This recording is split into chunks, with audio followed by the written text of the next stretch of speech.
Hello, everybody. Welcome into our latest live broadcast. November is now over. Welcome to December. It's December 1st. It's Sunday. It's 2024. It's Careyholzman. Welcome for joining. Welcome. Thank you for joining us.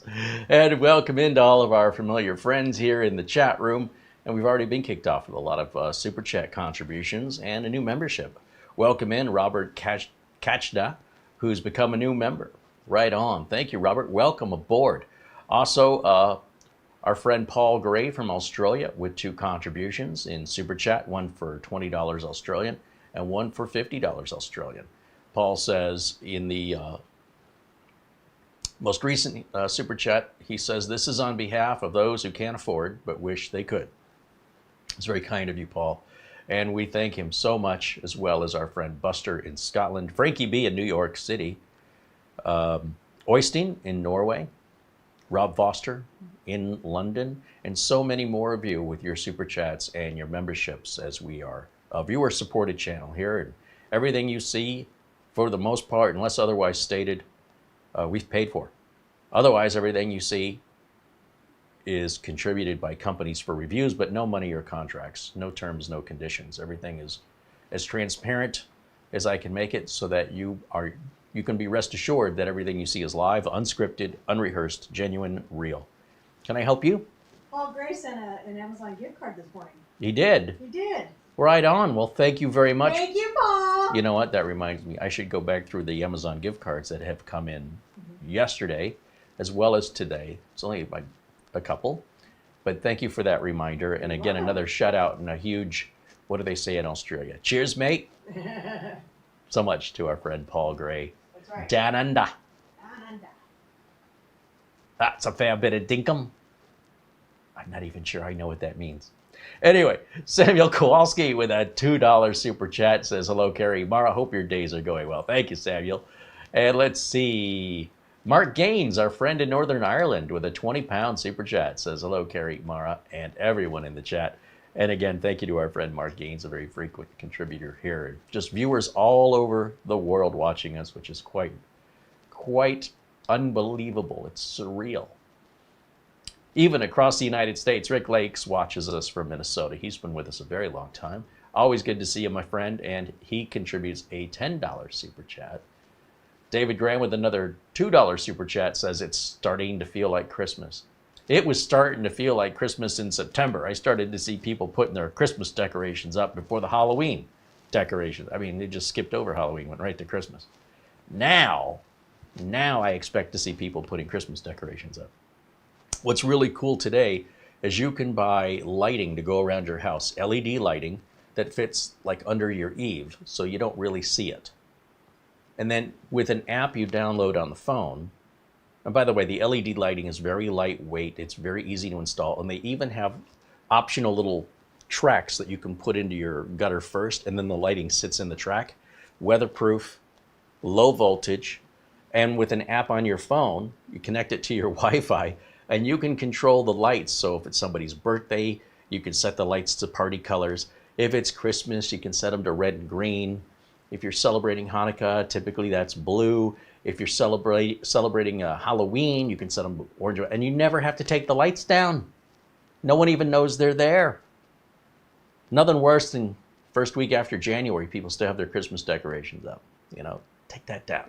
So much work to go out there and untangle those Christmas lights and get them all set up. And I don't know. I understand people really enjoy doing that. Not for me. I've never done it in my life. However, to set up these lights that could also be used as simple pathway lights, highlighted lighting for example, just going with white light. So instead of a porch light that you might keep on, you could also keep on this border light around the roof of your house or wherever you want to set it. And then you're not going to violate any city codes and stuff like that. In most municipalities or HOAs, it should be fine. I don't know where you live, but I would think it should be. And then on top of that, hold on a second. I want to make sure I'm getting, yeah, okay, my audio is going. Let's just check it.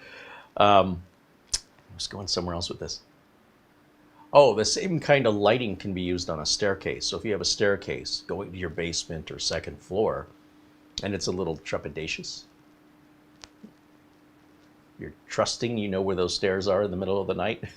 Maybe you've got a night light at one end of the stairs or the others.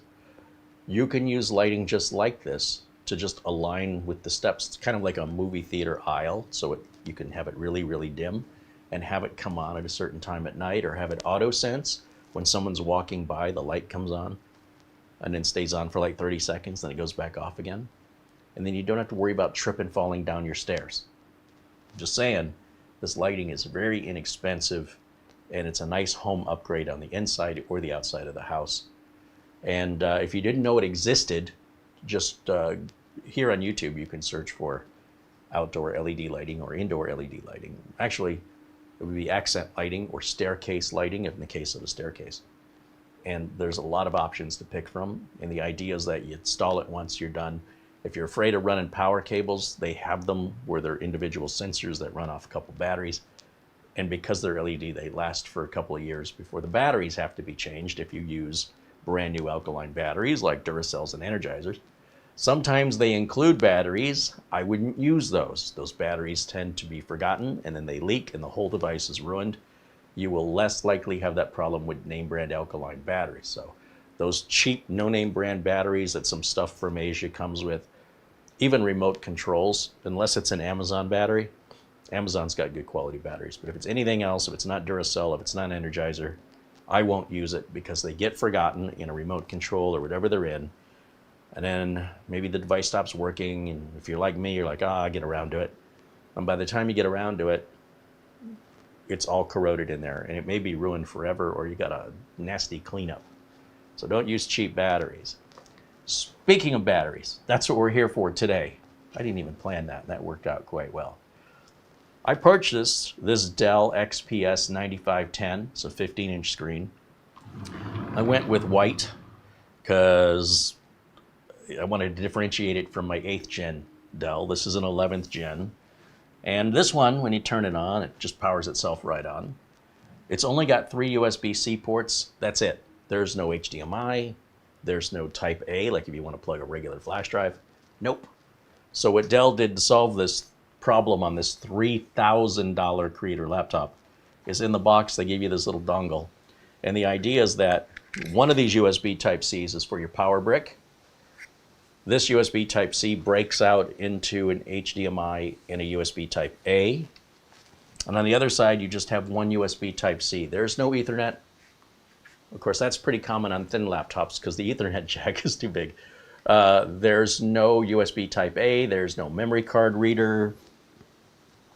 Oh yeah, there is. There is a memory card reader in it. However, that's it. That's all you get. And that's why I stopped buying these. Because I need at least one USB Type-A to move files on the old-fashioned sneaker net if I need a BIOS update. I got to plug a dongle in first. Are you kidding me? And then I've got to plug the power. There's just too many cables hanging out over the sides. I don't like it. I don't like it. So I got a Galaxy Book 3. And then this got set aside. Well, now I found this is really handy to have by the bedside table when I'm away from the office. My phone is always with me, so the customer calls, says they got a problem. Perhaps I'm laying in bed. I get up a little later than most, so people are at work usually about 2 hours before I even wake up. And I'm usually up till about 3 in the morning, so they've been in bed far longer. All right, just to even this out. You do the math if you get 7 hours of sleep. Anyway, so I like to reach over to the drawer, right, because I'm still kind of groggy and half awake. And I just pull this laptop up, bring it up. I bring up Instant House Call. I connect to the customer remotely, and I say, hey, show me the issue. And what's been happening is the battery's been dying early on me. I'm like, didn't this battery used to last longer? I don't remember. And so I Googled it, and sure enough, you're supposed to get about 10 hours of battery life on this. Now, I don't think I ever got 10 hours of battery life out of this, but certainly on the 8th gen before it, that was doable. And we did show that battery upgrade a year or two ago. We did the battery upgrade on the 8th gen Dell XPS 15, which I cannot remember the model number, 9550, 9570? And this is a 9510, which is a lower number, but it's a higher end laptop. Dell still makes these exactly the same way today with their latest, whether it's a 13th gen or I don't know that they ever did a 14th gen. And then they do the Ultra series, they're all the same. This is not a creator's laptop, despite Dell's insistence that it is, because creators need HDMI ports and Type A USB ports, at least one anyway, without a breakout dongle. That's more of a traveler's laptop.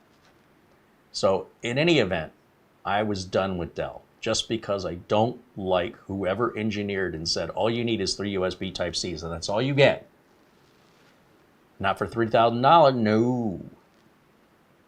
So now that I'm starting to use this, even though I haven't used it much, the battery life is at least half, if not about 60 to 70% less than what it was when it was new.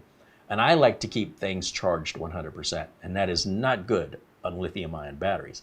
If you have a modern laptop or tablet, you'll often see a little heart logo next to your battery icon.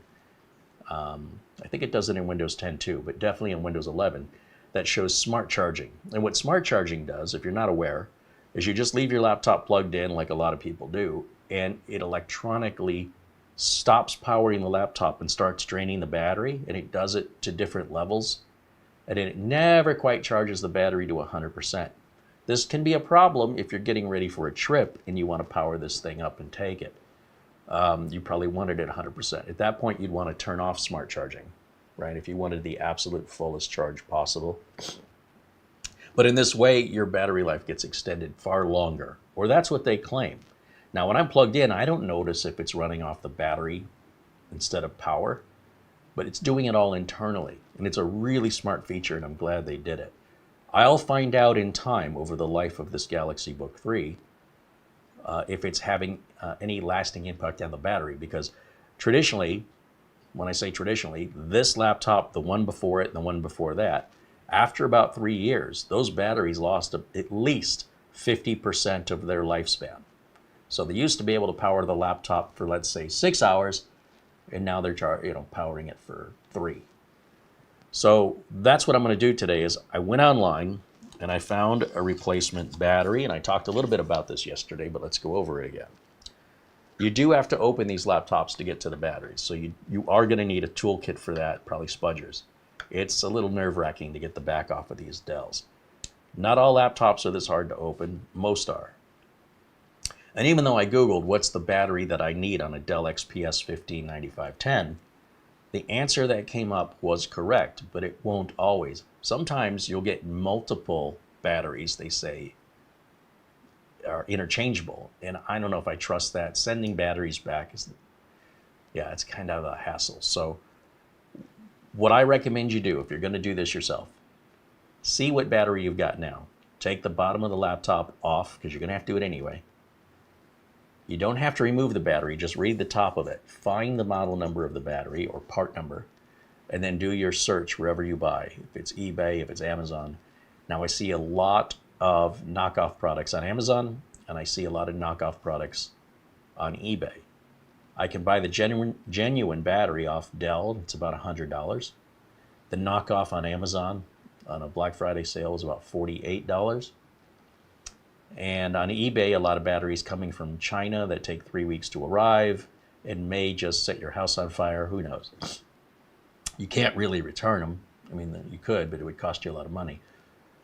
So what I'm looking for is a genuine, authentic battery, which I also found on eBay being sold as used.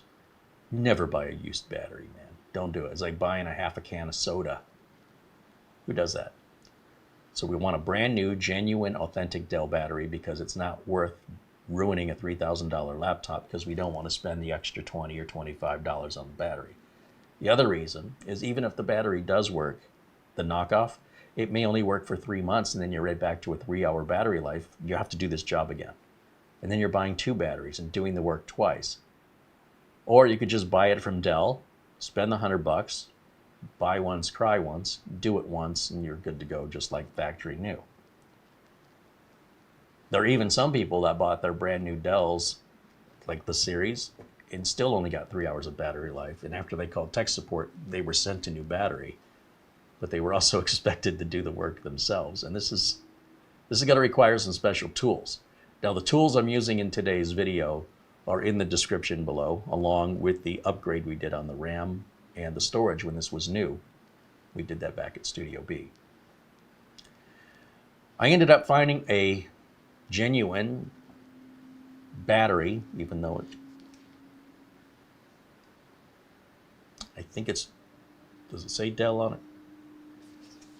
From eBay, from a reputable seller, someone who has a lot of feedback, so they're not a scammer. They've got a history of selling hundreds, if not thousands, of items. Overall, they're in the upper 90% satisfactory range, which is pretty good. You can't satisfy everybody. And they were local here in the US, so if there were any reason to return, I could. And the shipping wasn't going to take 3 weeks. And it was priced right in the middle. So the Dell battery at $100, the knockoff on Amazon, the cheapest knockoff was like $48. There were a lot of other knockoffs. None of them said Dell on them. They looked the same, but the little writing on the side was some, unpronounceable name. And then of course, there's the genuine new battery from eBay from a reputable local seller that was at $75. So right down the middle, and I said, okay, that's the one I want. That's exactly what I did on the previous laptop, the 8th gen, which says it's got a 23-hour battery life. But of course, depending on how you use the laptop, that battery life is going to fluctuate. This, on the other hand, I'll show you what it says. If we close in on my screen captures here, when I first turned on the laptop, it went from a full charge where the light went off, the charging light, and I was at 99%. And as soon as I grabbed the screen capture, it dropped to 98. And this does not have smart charging. It's built into the laptop and works with Windows, I believe 10 and 11, but it's not something that's just Windows only, okay? So if your laptop doesn't provide it, that you just don't have it, that your manufacturer didn't include it. So the Galaxy Book 3 has the smart charging. This does not. But here's the thing. I want you to see where it says estimated time remaining just below the big percentage on top, because it changed on me rapidly. And I took another screenshot. It dropped to 94. You can even see the screen color kind of changed, the dimness. And then the time went up a little bit. This is a full charge at 2 hours. That's all I'm going to get. And then just before I was done, I grabbed another screenshot. It dropped to 90. And now it's back under 2 hours again. So this isn't just my imagination. I am experiencing a battery that is failing. And I barely even used it because it mostly just sat. And a lot of times it sat plugged in and never even turned on. That is not good for your lithium-ion battery. But even if you can extend the life of the battery, you're still not extending it to more than maybe a year or two, right? It's not like it's going to last forever. But you can get more bang for your buck if you condition the battery properly, and it helps if the manufacturer has something like smart charging, like the Galaxy Book 3 does, where it takes care of the discharge and never really fully charges the lithium-ion battery. Charging it to 100% all the time is a sure way to have a short life on your battery. And I like to keep everything charged at 100%. So that's not good for my batteries. But the good news is batteries are relatively inexpensive. It's not rocket science to replace, but it's not like the good old days where you just unclipped it like a cartridge and plugged a new cartridge in. Now we've got to take out some real teeny tiny little torque screws in the case of this Dell. And for that, we're going to use our iFixit Manta toolkit, which I have right here. You've seen me use this many times before. They do not sponsor us here. I asked them about potentially working with us, and they said we were too small. They had bigger channels they wanted to work with. But I still use their tools, and this is great if you're doing any precision type work that requires tiny tools. Tiny Phillips, tiny Torx, tiny Allen wrenches, tiny sockets, tiny flat blades. It's all in here in one kit with 2 different screwdrivers, one larger one smaller one. I would not use an electric driver on a precision. I keep seeing a lot of YouTube content creators that are apparently getting, it looks like getting paid to promote these electric precision screwdriver. I wouldn't, I mean, not unless I was working on stuff like this all the time, and I would be extremely careful. Then we're going to need a spudging tool. And the Dell line, it's very difficult to figure out where the heck is the seam. It's so tightly fit together. I almost wonder why you need the screws on the bottom to begin with. So this kit, there's a link for this down in the video description below. And it's just basically 10 tools. They all look the same. They're meant to be disposable. You've got a flat edge with a little hook here. And then you've got a little pointy end to get into things, real delicate things. It's plastic. It's meant to take the damage instead of gouging into your laptop. If you use a metal tool on your laptop, especially a really stiff metal tool, you can leave little gouge marks. And so when I opened this on camera the first time in the previous video, I didn't use the right tools, and I did gouge it a little bit, but you have to have a sharp eye to see it. Some of us are more finicky about that than others. And as you can see, as it's been sitting here, the screen is turned off in order to save battery life. And we need to open this up, change the battery out. We want to make sure it's powered off when we do that, okay? So a couple different ways to do this. One is we can just shut down Windows with the lid open, and when we close the lid, it'll stay off. It's when we open the lid, it turns itself on automatically. The other thing we can do is we do have a button that's unlabeled right here. This is our power button. And we can hold that down until the machine shuts off. And then you can leave the screen open and hang this off the side of a desk if that makes the surface easier to work on, or you're worried about scratching your lid. Or you can put something soft like a towel down so you don't scratch this side of the back when you're working on it. So what I'm going to do is I'm just going to select shut down. And because there's no power button along the edges, once the lid's closed, it covers the power button. And this was something I did not like about the laptop, but my Galaxy Book 3 does it too, where as soon as you open the lid, it turns on. And I guess it makes sense, like why else would you be opening the lid? But that looks like the way of things now, right? It's going to turn on, even though it's got a power button. Like the Dell XPS before this, I would open the lid and hit the power button. That's the way laptops have always worked ever since the first laptop. This was new the first time I've seen where you open the lid and it just turns on. And then a completely different manufacturer, Samsung, and the Galaxy Book 3 does the same thing. So I guess that's what they do now. So I did charge this battery to full so I could see what the total battery life estimated was. This battery has never been charged, and you notice there's no battery cable. There's no charging cable. There's a connector here, and there's a connector on mine, and apparently I'm going to have to take that connector off and move it over here. Not the connector, the wire that goes from this connector to the motherboard. And I am suspecting the reason for that is this works on a couple of different models of Dell.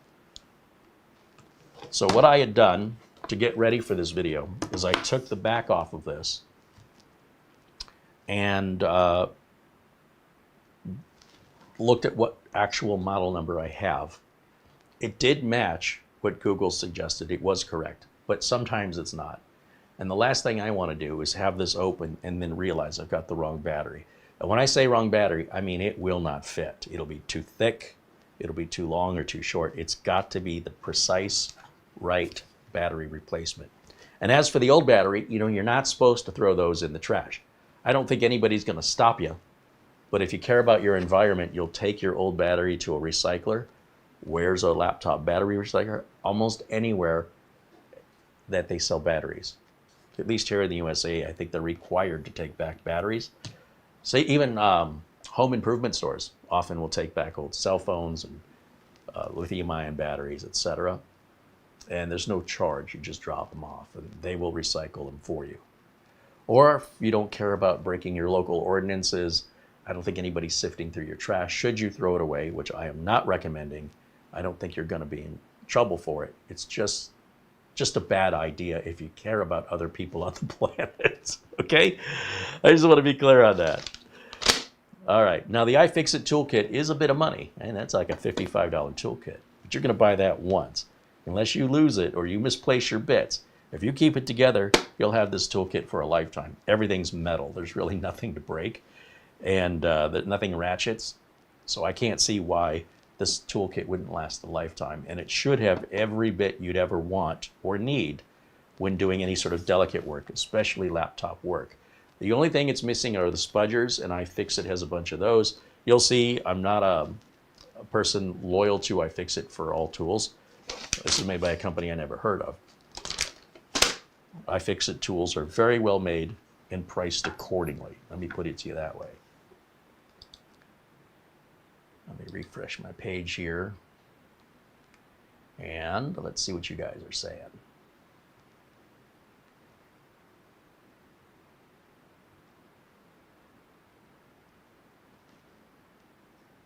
Frank Jimmy joins us and says hello. Andy Kane says hello. There's Mortant 1210. There's our friend Buster. All folks jumping in saying hello. There's Phil Stodd and Charlie Purdy. Welcome in, guys. Luke Greenia. Douglas Burchell and Doman 2000 say hello. Jonathan and Gregory Howard. Gregory contributes $10. He says hello, Carey and Mara, and all in chat. Yesterday, he turned 74 years old. Well, right on. Happy birthday to Gregory Howard. Right on. I guess next year's the big one, huh? Matthew Burton says hello. Doman 2000, joining us from the Netherlands, says hello.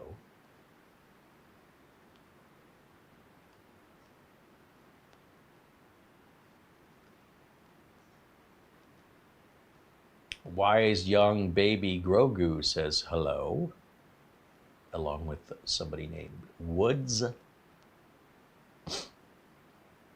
Chris Garrett said he has a 6th gen Dell Latitude and his battery still holds a 3 to 4 hour charge. Yeah, I mean, if that's enough for you, I just wonder, you know, what sort of battery life did it have when it was new? And, you know, that might be enough for you.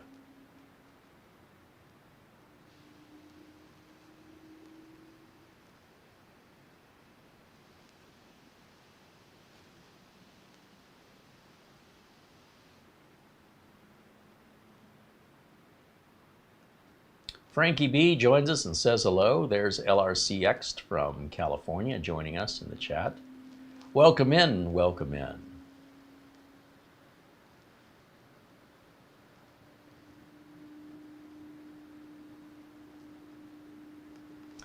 Okay, so the bottom of this Dell laptop, and what makes it a bit difficult to work on, is how tiny and the type of screws they use to hold the back on. And Dell likes to do this. Not all manufacturers do, but you know what? I've got my wrong screen up. Hold on a second. Let me switch back to my main screen so I can see what I'm doing. There it is. All right, that's better for me. So if we look closely at the bottom of the laptop, you'll see very tiny screws, and there are tiny Torx, like a zero, Torx 0, really super small.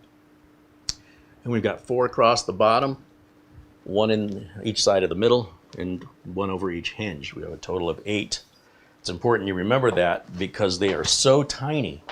If you drop them on the floor, good luck trying to find them. When dealing with super teeny tiny little screws like this, I'd advise you to get some kind of a cup or bowl, ramekin, something that you can put the screws in so you don't accidentally knock them off the desk. Because a new set of screws I found on eBay, a set of 8, they wanted $19.99. So are you kidding me? For 30 cents worth of screws. So we're just going to be real careful with where we set these. And once we're inside of it, we'll have more screws to remove.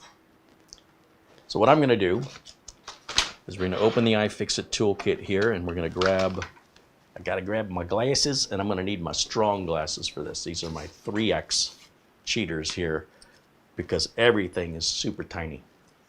Now, if you're younger and have better eyes, or just have better eyes, not all of us have eyes that get worse as we get older. We're going to grab the smaller screwdriver of the 2 because the bit we're looking for is very tiny and will only fit in this driver. And I believe this is the JD00 bit. It is very, very tiny. Come over here one more time. This is a very tiny Torx bit. It's not Phillips, it's not straight edge, it's Torx. So you want to be very careful with it, and you don't want to round out or cam the screw, or you're going to be in a world of hurt.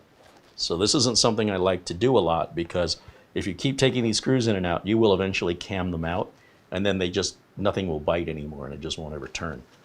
Now, it doesn't matter what order you take them out in. It doesn't matter what order you put them back in. These screws that hold the back on, they're painted white to match the back of the case. But other than that, they're the same. And I'm just going to set all of them over here to my right, your left. And you see they're very shallow.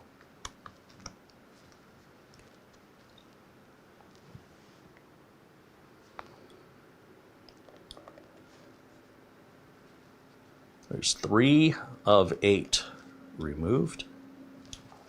I usually like to place them on the desk with the flat head facing up so they don't roll off.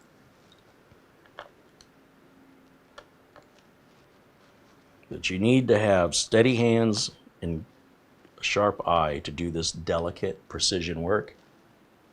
And it's one of the reasons I don't do this work anymore. You really have to slow down.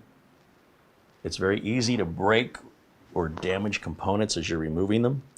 And then if you're doing this for a customer being paid, customer might say, you owe me, you could put a little smudge in the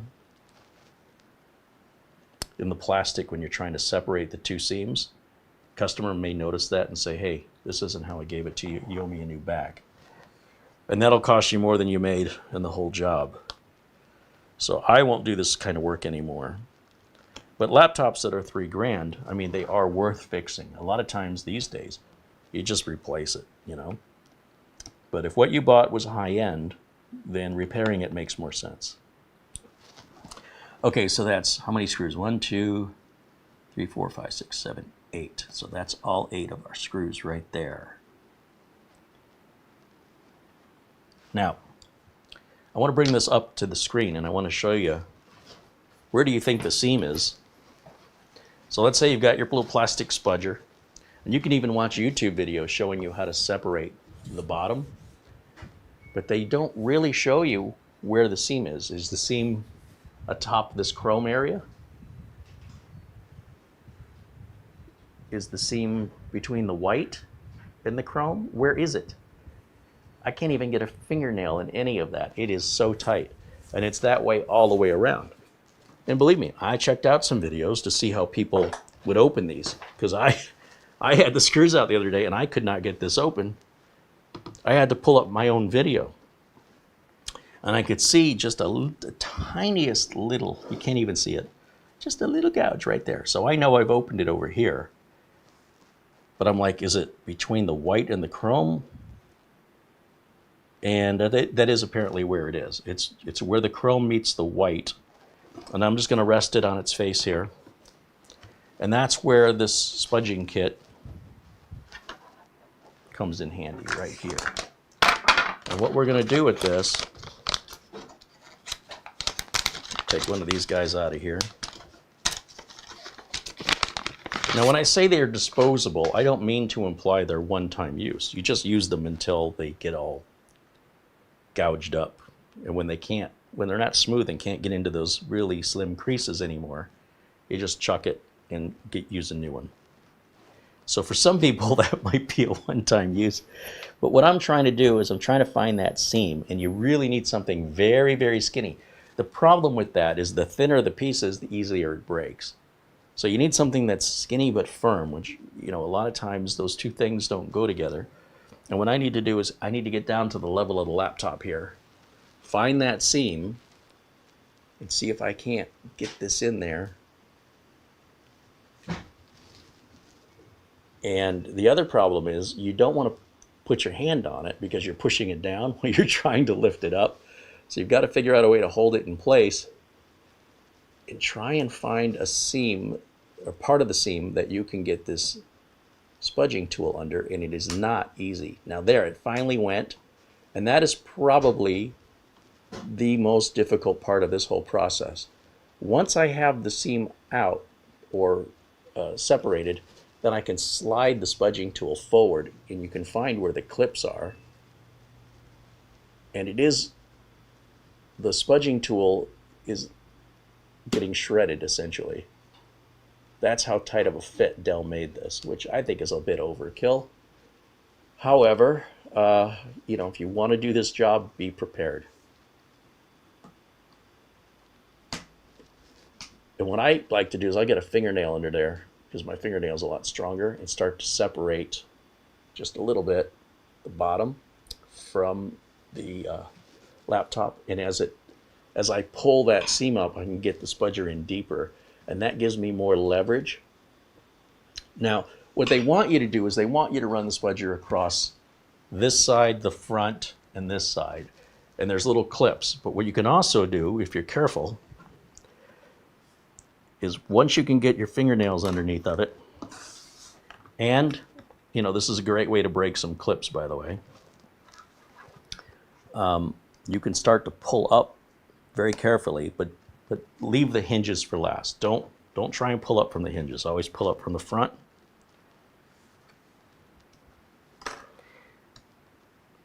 And then what I will do to cheat is I have a little tiny straight edge metal driver that's intended for electricians to use to wire home outlets here in the USA. And these are meant to slide into the slot so you can pull the wire out. Some of the outlets here in the USA, they have a push-in wire installation. And then to release that wire, you need a really small straight edge screwdriver. And this is initially what this is designed for. It's from Channel Lock, a company called Channel Lock. And what I can do, because this is very narrow and skinny, I can get it in here. But what that means is instead of the plastic getting damaged on my spudging tool that's disposable, I can very easily gouge into the plastic of the laptop. Now, as the laptop gets older, I'm caring less and less about that, but I'm also going to use the area where I gouged it before, and then I can just use this to hold the back in place. And whenever you're opening your laptop, because yours is probably not the same as mine, bear in mind there may be things attached to the bottom of your laptop. Wires. Could be a keyboard. There could be ribbon cables that go to your trackpad, speakers, and all that, depending on the laptop. Now, I know on this Dell, this is just a plastic cover, nothing's attached to it. And you'll know that by just looking at YouTube videos before you start your disassembly process. You know, even if you're not quite sure how to do it, you can at least know what to watch out for. So you see how I'm using this screwdriver to hold the seam open. And with the seam open, I can actually see where the clips are.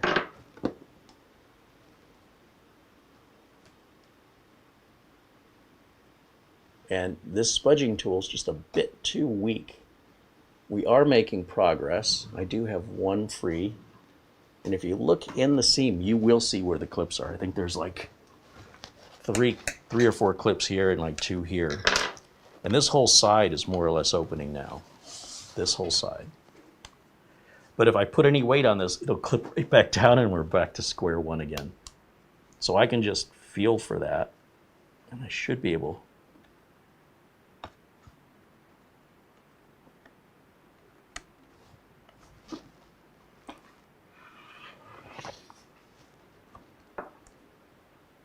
Yeah, there's my seam right there.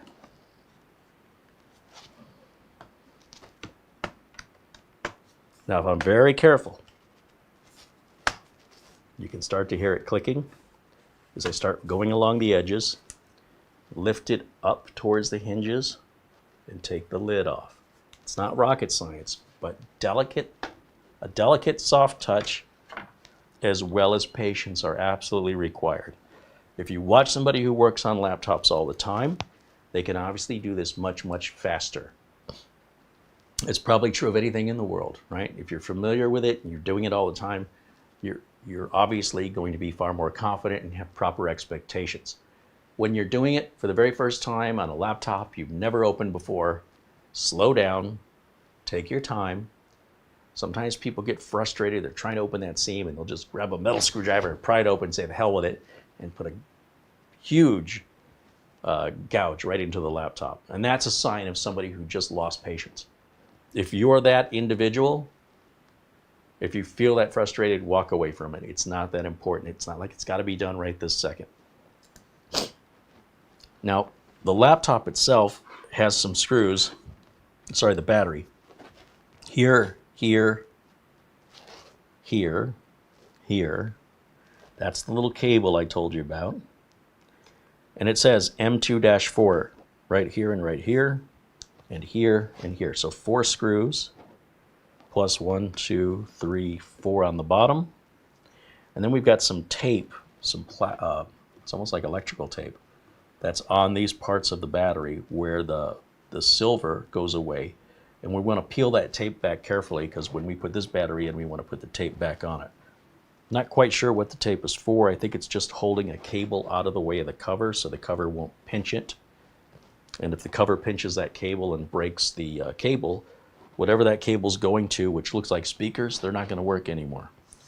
On each side of your battery, these long rectangular funky things, these are your speakers, a left speaker and a right speaker here. Now, I think these are the same Torx, what did I say, JD00 bit, but they're not painted white. So we don't want to mix them up because otherwise the screws underneath our laptop won't match. Who's going to see that? I'm just doing the job the way Dell did it, okay? So I want to put it back the way it was. These screws, are they the same? These appear to be regular Phillips head screws. So we're going to take this bit off, and we're going to look for a tiny Phillips head here in our kit. Maybe this one. Let's see. A little too small. Maybe it's a little too big. Let's go one size down. No, that's definitely too small. Go one size up.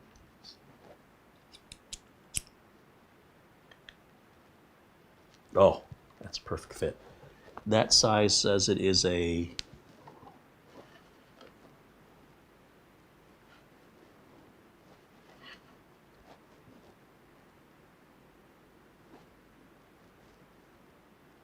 J1, I think is what it says. You know what? That probably means my JIS driver would work on it. Now, because this table rotates, I don't want to put the screws on the table because if I spin the table too fast, they'll go flying off. And these little guys, I don't know if you get a scope of just how tiny these screws are. But they are very, very, very tiny. So I'm going to put them over here. 1, 2. Probably the first thing we should do before I go any further is go ahead and remove this cable, because right now the battery is still powering, you know, it's still giving the laptop power, even though the laptop is off. That's probably the first thing we should do. And then the second thing I should do is take the tape off, because once I remove the screws, there's nothing holding the battery. When I'm trying to peel back the tape, the battery's going to come out. So we should leave these screws in. Now that I'm thinking about this live, how does this come out? I think this little screwdriver here, my little channel lock branded tiny straight flat blade, is what we need. I think. What is holding that in there?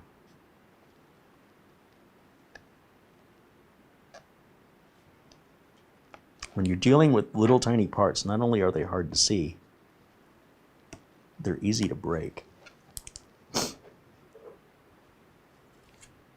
Oh, it's not this cable, it's this one over here. It actually says battery. It's right off the corner of the battery. This one here is a motherboard connector. It's underneath this copper.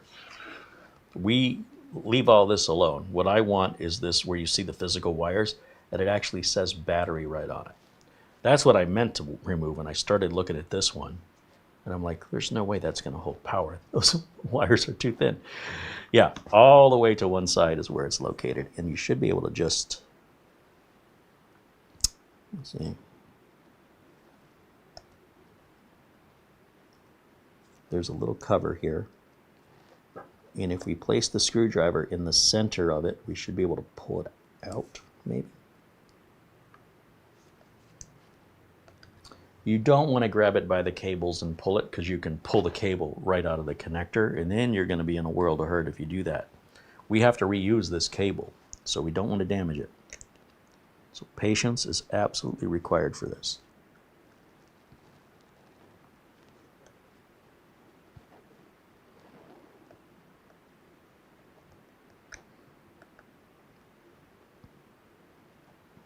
Now, sometimes on these connectors, and they vary depending on the type of socket it's in. Sometimes you have to push down a little, like there'll be a little piece that sticks up, you push it down like a button and that releases the clip that's holding it in.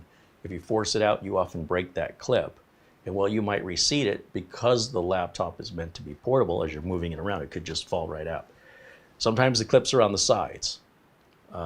Sometimes you just have the right tool and they unclip just through pulling on them. And other times you need to release a locking mechanism. And I'm not quite sure on this, but I'm going to just take a closer look at it here and bear with me. It should be pretty well obvious to me.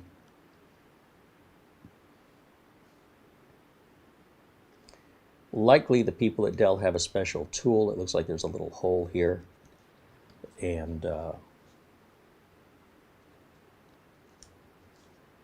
there's also a lip on the top.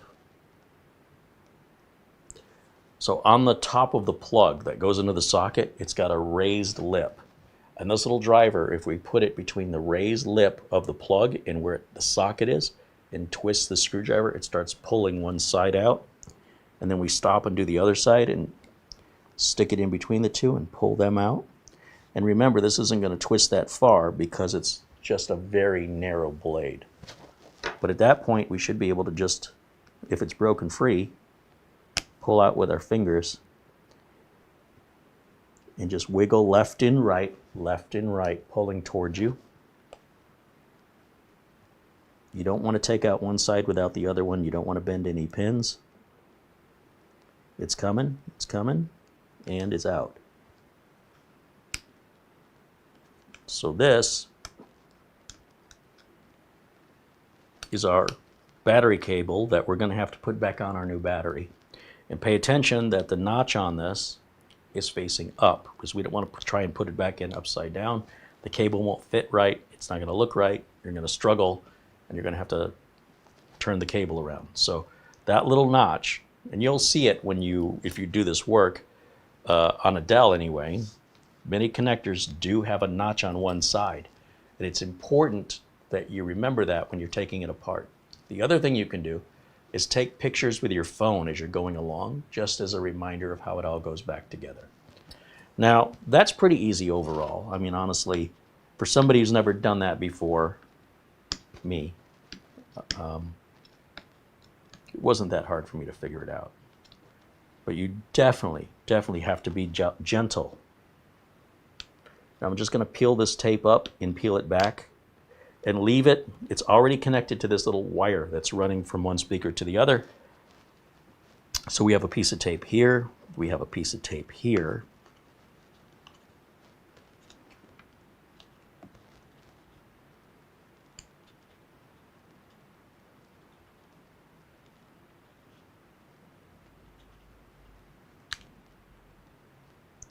Ooh, and that was covering a screw, I think. And then there's two more pieces of tape. And again, want to be very careful as we peel these back, because we want to peel them, push them right back into place on the new battery. This isn't something you should have to replace. You should not be tearing this. Be gentle. You know, that tape hasn't been removed in 3 or 4 years, so it's on there pretty good. And if you don't put the tape back, you've got to be very careful when you put the lid back on that you don't pinch that speaker wire, or you could just live without sound, I guess. You just have to use headphones. And worse, if it's a customer's laptop, you'll be replacing that at your cost, and you can't charge the customer for that. Well, I suppose you could, but customer probably won't be too thrilled with that decision. Now, getting back to removing the rest of the screws, we've got, it says M2-3 right here. It's interesting that it's pointing us to some of the screws. Oh, I see why. There are the holes, there are silver holes that hold the back plate, this back lid, right next to the black holes that hold on the battery.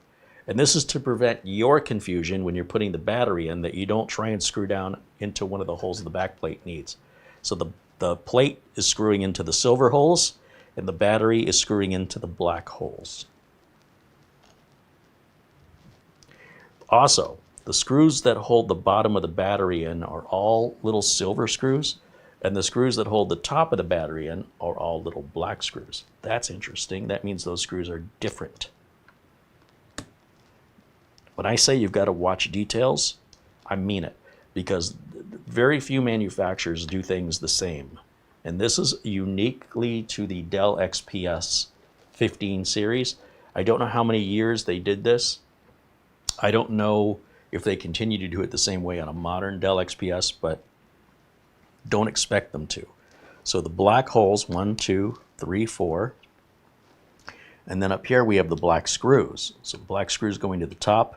And they do say M2-4, indicating the -4 is that, not the quantity, but the type of screw that it is. It's an M2-4 screw. These are M2-3 screws. They are not interchangeable. Don't mix them up. And in fact, that Phillips bit is too big. So we have to get yet another Phillips driver that's smaller. Let's try the smallest one I have here.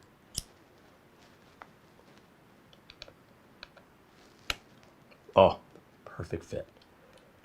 And we should have 4 of these, I believe. So 1, remember, separate the black ones from the silver ones so you can remember they all go in together. Don't mix and match them if you care about doing the job right. And there's a reason why Dell did this, because this does add to inventory cost and assembly cost.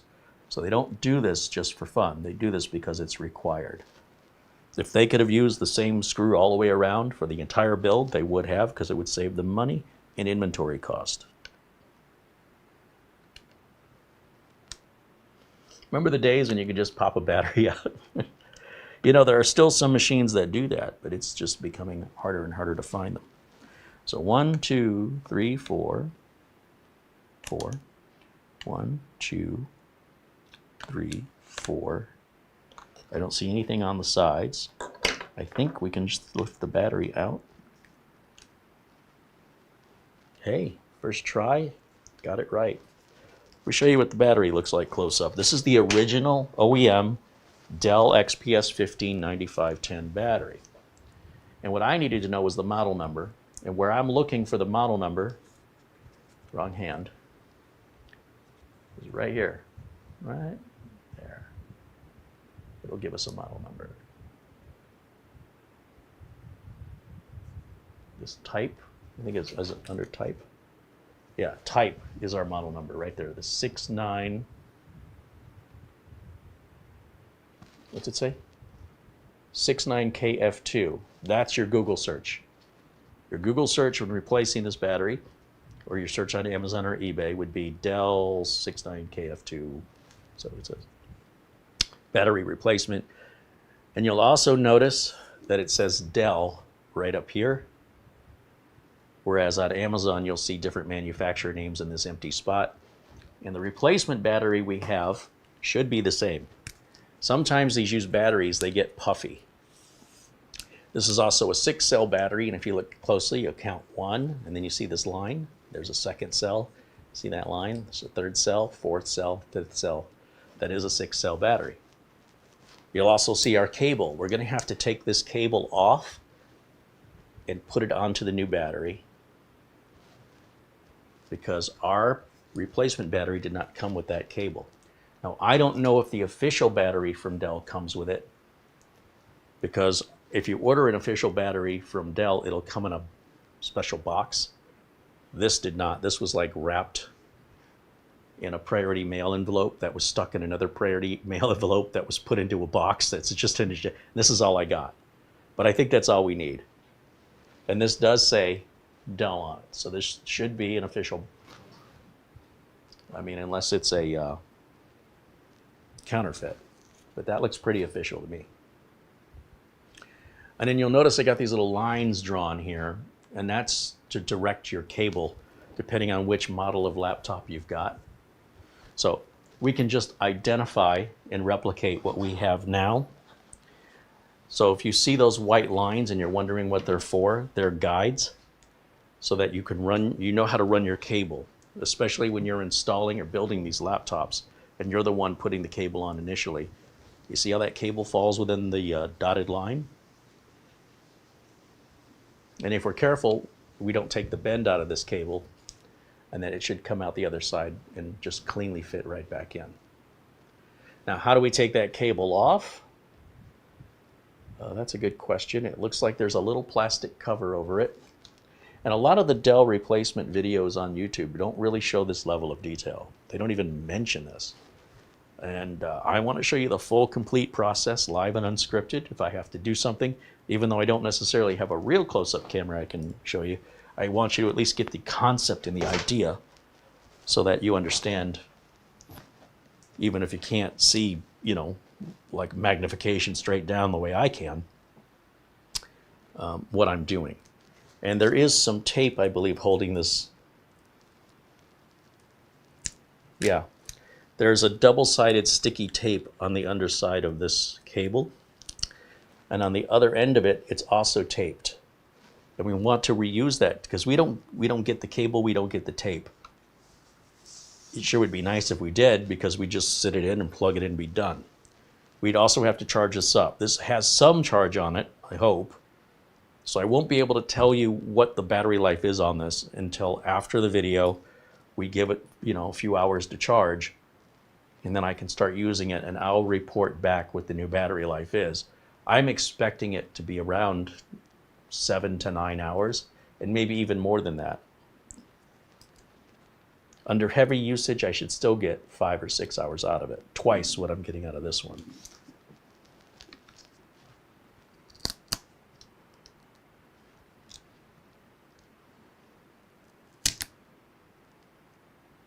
$3,000 in the used tape. Now there's a little plastic clip here, and I'm very curious how that clip comes off because I don't want to break it because I think I need to reuse it. What is it? It almost feels like a rubber band.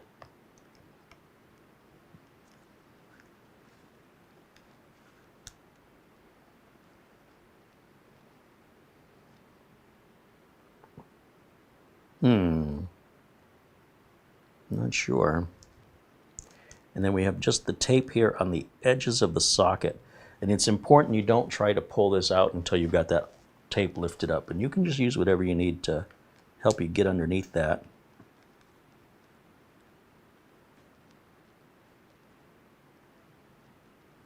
And as I lift the tape up, it's already just come out all by itself. And that little piece, I wasn't sure what this was. That's all part of the cable. So I'm going to show you what the battery looks like. This is our old battery with the cable removed. And this is our cable. This is the end that, let's see if I can do this where you can see it. This is the end that goes to the battery. It's going to face this side up. And we're just going to plug that right back in and tape it back in place. And then on our new battery, we're going to have that same connector right there.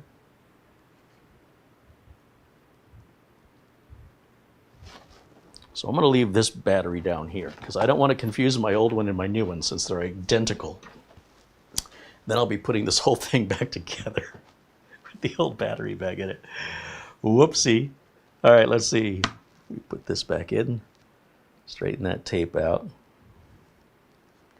And this slides in, apparently. How does that go in?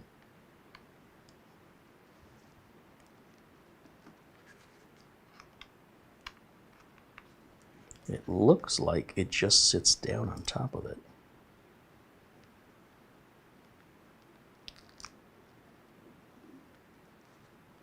Yeah, you just push it straight down and it locks in. That is a funky connector. Push straight down. And then we're going to push the tape back down onto the back of the battery like this, and this is already curved for us. Wow, that is a funky battery connection. The edge here, where you see the edge of the battery, it goes down. That's to the edge of the laptop, so that's how easy it is to orient the battery correctly. And we're going to set this back in.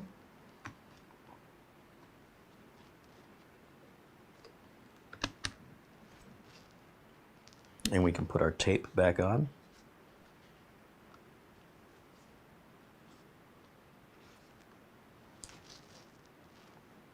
we can put our power cable back into the motherboard of the laptop. Some people will save this for last, just because when you do that, if the battery has any power, it's possible you could accidentally turn your laptop on, but with the lid closed, that shouldn't happen anyway. Then we have to remember the screws to put in. So the black screws go across the top of the battery. It doesn't matter that they go in the exact same hole as long as they go to the top. So the black screws back to the top.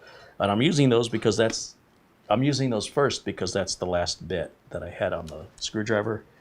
So why take the bit out and put it back on again? Once I'm done with it, putting these black screws in, I shouldn't need that bit anymore. And the same will be for the next set of screws. When I'm done with those, I won't need that bit anymore. And then I put the back on, and I'm not going to put the screws back into the back until I verify this is a good battery.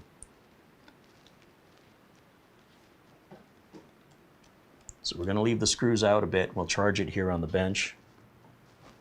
So I'm done with that bit, and that one went over here.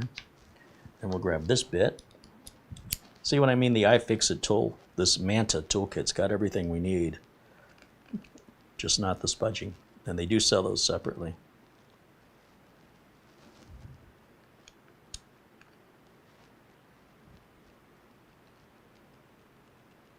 Remember the silver holes? The silver holes out around the battery, those are for your lid. So if you use one of those right now, you're going to have a hard time putting the screw into another screw, and you can't see what you're doing because the lid's covering it. So these attention to detail is something that you don't necessarily have this level of delicacy and detail on a regular, build video.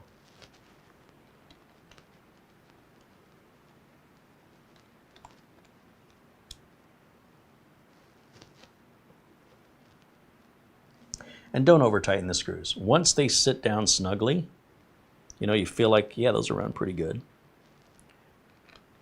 Everything is plastic, and if you tighten them too far, you will crack the plastic.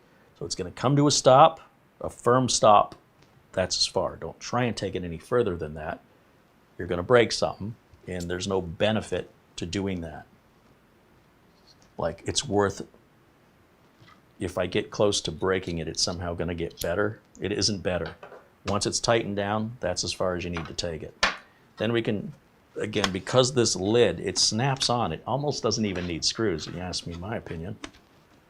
And what you're going to do is you're going to line that up. You do want to make sure that this wire up at the front is definitely tucked all the way in. We don't want to pinch this, because that would be bad.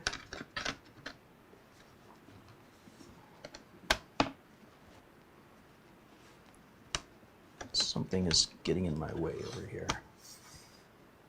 Probably want to put the hinges on first, since that's the way we took it off. And you can absolutely break the little plastic clips. So it looks like we definitely want to put the hinges on first.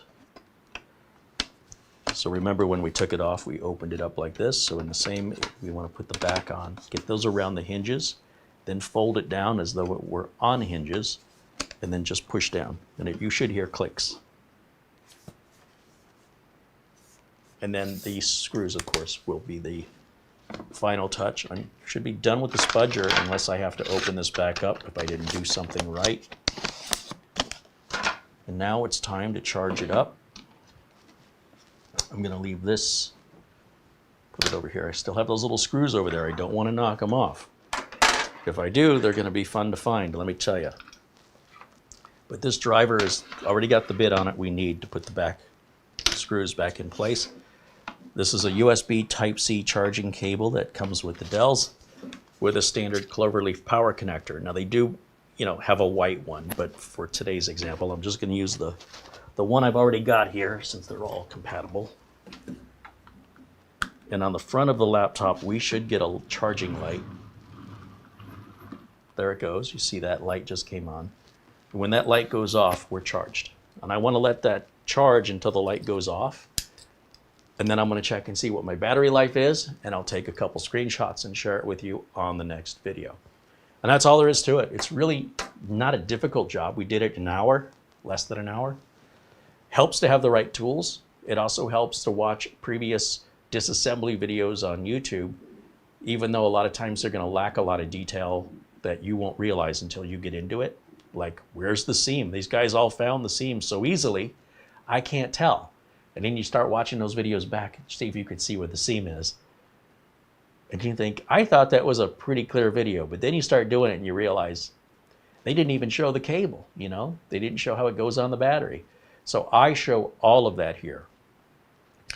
And the important thing isn't that you're copying what somebody's doing, but that you know what to expect and that you use your own brain to figure out what's obvious, to take the information you have, even if it's incomplete, it should be enough for you to finish it on your own. Like once you get started down the right path, you should be able to figure out the destination from there. I fully expect that of you. If you're like, when we got this laptop, we were one of the first people to get it, so I had to open it for the first time, and there were no disassembly videos that I recall. I was it. But I do this for a living, and I have all the tools, and I should be able to do that without looking at a disassembly video. The older I get, especially on infrequent repairs, I don't do many laptop upgrades or repairs, I will cheat and look ahead because I don't want to spend all day figuring it out. And even though I've done this before, I couldn't remember. I had no idea. I even watched my own video. So there you go. No shame in that. Let me take a look over at the chat and see what you guys are saying.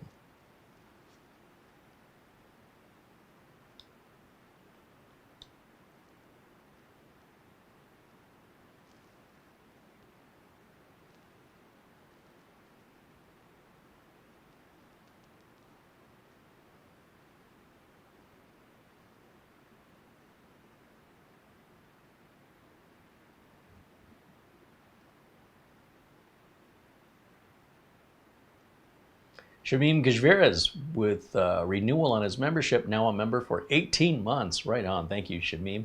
He says, thanks for the great channel and for being genuine, honest, and in all practical knowledge needed in what really matters. All the best to Carey and to this lovely community. You rock. Thank you for being a part of what makes this community so amazing.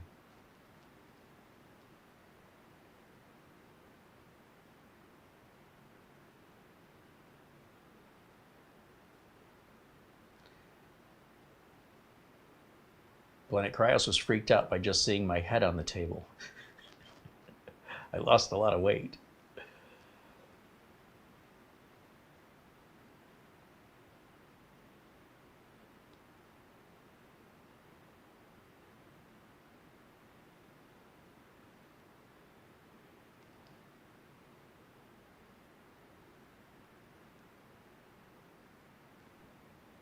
You know, it's a little amusing to me when people come up with all of this clips or a way to keep people out and all this other conspiracy nonsense. You really should get a job if you truly believe what you're saying is true. You should get a job working in the engineering and design, research and development side of the laptop, of any laptop manufacturer. And the reason I say that is there's so much you don't know. You're oversimplifying the rules they have to follow. There are government regulations. There are tooling costs for the factory. There are budgets you have to work within. And you have support and reliability that you don't want to make things too cheap where they're breaking. You don't want things falling apart unintentionally. And of course, there is also that little piece of actuary, right, where you say, you know, we don't necessarily need to engineer this so that it's serviceable. We need to engineer it so that it meets government regulation, so that it's effective for us, cost effective to use the factory we have now to be able to retool it within these restrictions, within this budget, within this frame of time, so we can sell it at this price point. Because there are laptops that are fully serviceable. The Framework laptop comes to mind. Do you own one? Most people don't. And do you know why?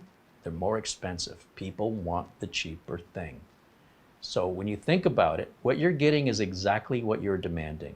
If people would stop buying these laptops, they wouldn't be on the market anymore because there'd be no profit in it. And when people make assumptions that they're designing these to break, there's some little bit of truth to that, but primarily what they're ignorant of, and I don't mean ignorant in an insultive way, I mean it in that they simply lack the industry knowledge that the engineer faces in the challenges of the tooling of the factory is very expensive. So if we can reuse the tooling we have now, or if we can modify the tooling we have now from our previous model of 15-inch laptops, that's what we want to do. We also need to meet the government regulatory requirements of all the countries we plan to sell this in. We also need to make sure that we meet all of our cooling requirements. We also need to make sure this is all designed and ready to roll by a certain date with testing. And we need to make sure we're going to be at a certain price point where we're going to earn a profit, but the machine won't be so expensive people don't buy it. And once you find yourself in that position and you look back to your previous oversimplification of, whatever it is you think they do for a reason, you likely don't have a clue. And it's far more complex and involved and challenging for an engineer to meet all of these requirements. And we should be astonished. We should be amazed and impressed at the work the engineers were able to do with all of those barriers placed in design, budget, and time, and they did it. That is amazing. And it's not just one guy. It's a team of people working together. And they're trying to build something that is universally acceptable to the masses, not for you specifically. For around maybe $1 million, they could design and tool a factory to make a laptop exactly the way you want it. But you and I both know you're not buying that. They're building what people are buying.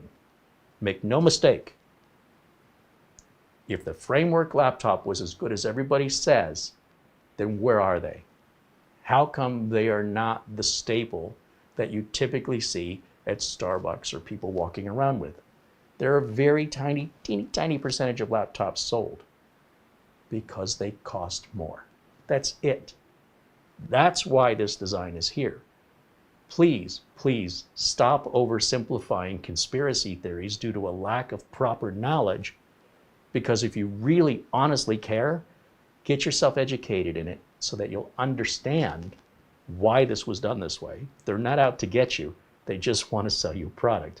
If they make the product too late, if they make the product too big and heavy, and especially if they make the product too expensive, you aren't going to buy it. This is what the result is. The Samsung Galaxy Book 3 isn't much different. Any thin, light laptop of a 15-inch screen, they're almost all duplicates of one another with some variation. And very close in price too. So competition is very, very aggressive. Dell wants you to buy theirs. Lenovo wants you to buy theirs. HP, Acer, Razer, etc. They all want you to buy theirs. So the designs, they're pretty similar because what sells for Dell is the exact same design that people want. Let's say the #1 Dell laptop sold is sold because of its size and its cost. So if you want to compete with Dell, you better build something very similar, because even if you can get it cheaper, people still may not buy it. Moreover, cost is the biggest factor, but battery life and screen size are also, along with performance. People don't really care if it's upgradable. That's an enthusiast thing. However, just please understand, there is so much happening in the bureaucracy and the management and the rules of the governments. And then, of course, the way the different end users use their laptops differently. Some are very careful with them, some toss them about, and they've got to be engineered to withstand that kind of abuse. Whether or not you need it is not the question, but it's all been thought of and put in here in the most effective and optimized and efficient way possible, which lowers the cost, lowers the support cost. You end up with a happy customer. Customers are getting exactly what they're demanding. I'm just telling you. The company didn't decide this. The consumers decided this. The consumers have sent a clear message. This is what we're buying, and so that's what they're making.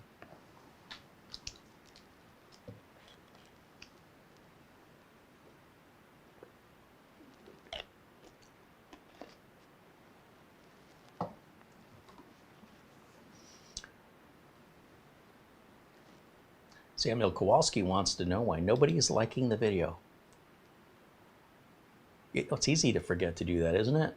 Just as a reminder, yeah, and thank you, Samuel, for reminding everyone. If you like the video, be sure and hit the thumbs up button. I've got my little, where's my little subscribe graphics? They're in here somewhere.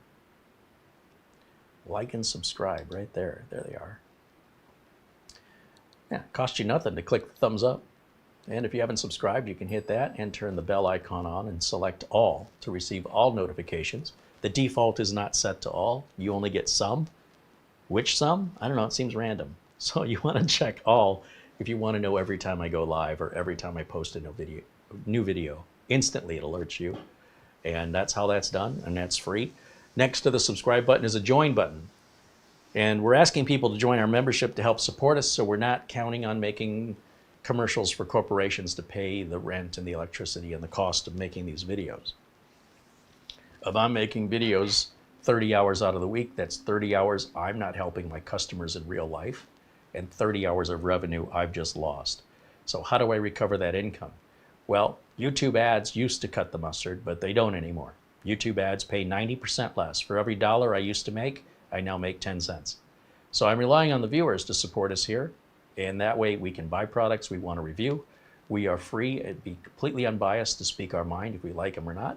I'm not going to buy products I don't want to review. If I automatically think I'm not going to like it, I'm not wasting our money. And you will see your contributions here on the screen in the sense that the builds that we're showing you, 90% or more are paid for by the viewers, and that pays for the content. My challenge has been selling those builds because I want to sell them only locally here in Phoenix. The shipping cost is outrageous. It's not practical. Any money made from selling any of the viewer-sponsored videos goes right back into the channel so I can buy more motherboards and more processors and more gadgets to show you. Now, the other day, I had shown you the Western Digital 8 terabyte NVMe, the SN850X, was at a sale price of $549 on Amazon. And it was a Black Friday deal that ran for the last 2 weeks of November. That was a long Friday, 14 days. And now Amazon says they're sold out. But if you go to westerndigital.com, you can buy it direct from Western Digital for $549. It's still there, it's still in stock, and they're still selling it at the same price that Amazon was selling it on. You will see save 10% if you sign up to our newsletter. They will not take the 10%. I tried. I'm like, man, if this was $500, I would pull the trigger. Because $550 is a great price for an 8 terabyte Gen 4 NVMe drive that reads at 7,200 megabytes per second. But $500 would be an even better price. So they're like, sign up for our newsletter, you'll save 10%. I did. I got the coupon code. I added the thing to the cart. And said my coupon code wasn't valid. And there's two little asterisks that say that there's some products that says the coupon code won't apply on. So after sales tax, the shipping was free. It was almost $600, a few dollars shy. A little too rich for my blood. We already have an 8 terabyte drive. I think we have 2 of them from Western Digital. I really don't need a third one. And I was thinking of placing it in the upcoming review of the G7 Ti, but now I'm wondering if that drive might get too hot in there anyway. I'm a firm believer that you don't want too much storage in any particular computer. I think that's an old school way of thinking about your data, just like multiple partitions, I think, are an old school way of just not accepting folders as a much easier solution. I also believe that if you have that much data you're storing, you should be storing it on external storage so that you're not reliant on one machine, that when you lose your machine, you lose all your data too.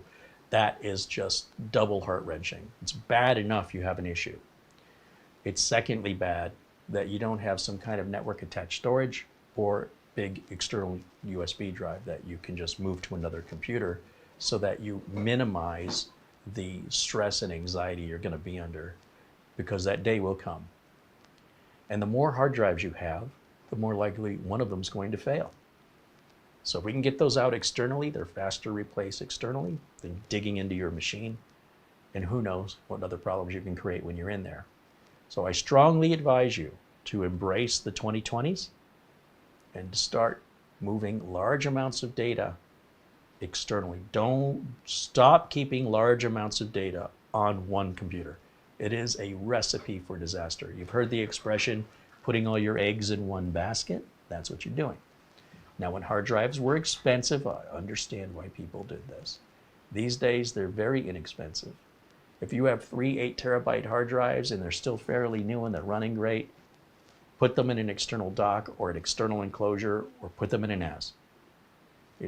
NASs are cheap now, and it'll be the best thing you ever did. I'm telling you, your life will be so much better. Or don't, and continue doing it the way you've been doing it, and continue to have the problems people have been having for the last 40 years. I'm just saying, we have solutions now that minimize the amount of damage and anxiety and stress that occurs, and it's time.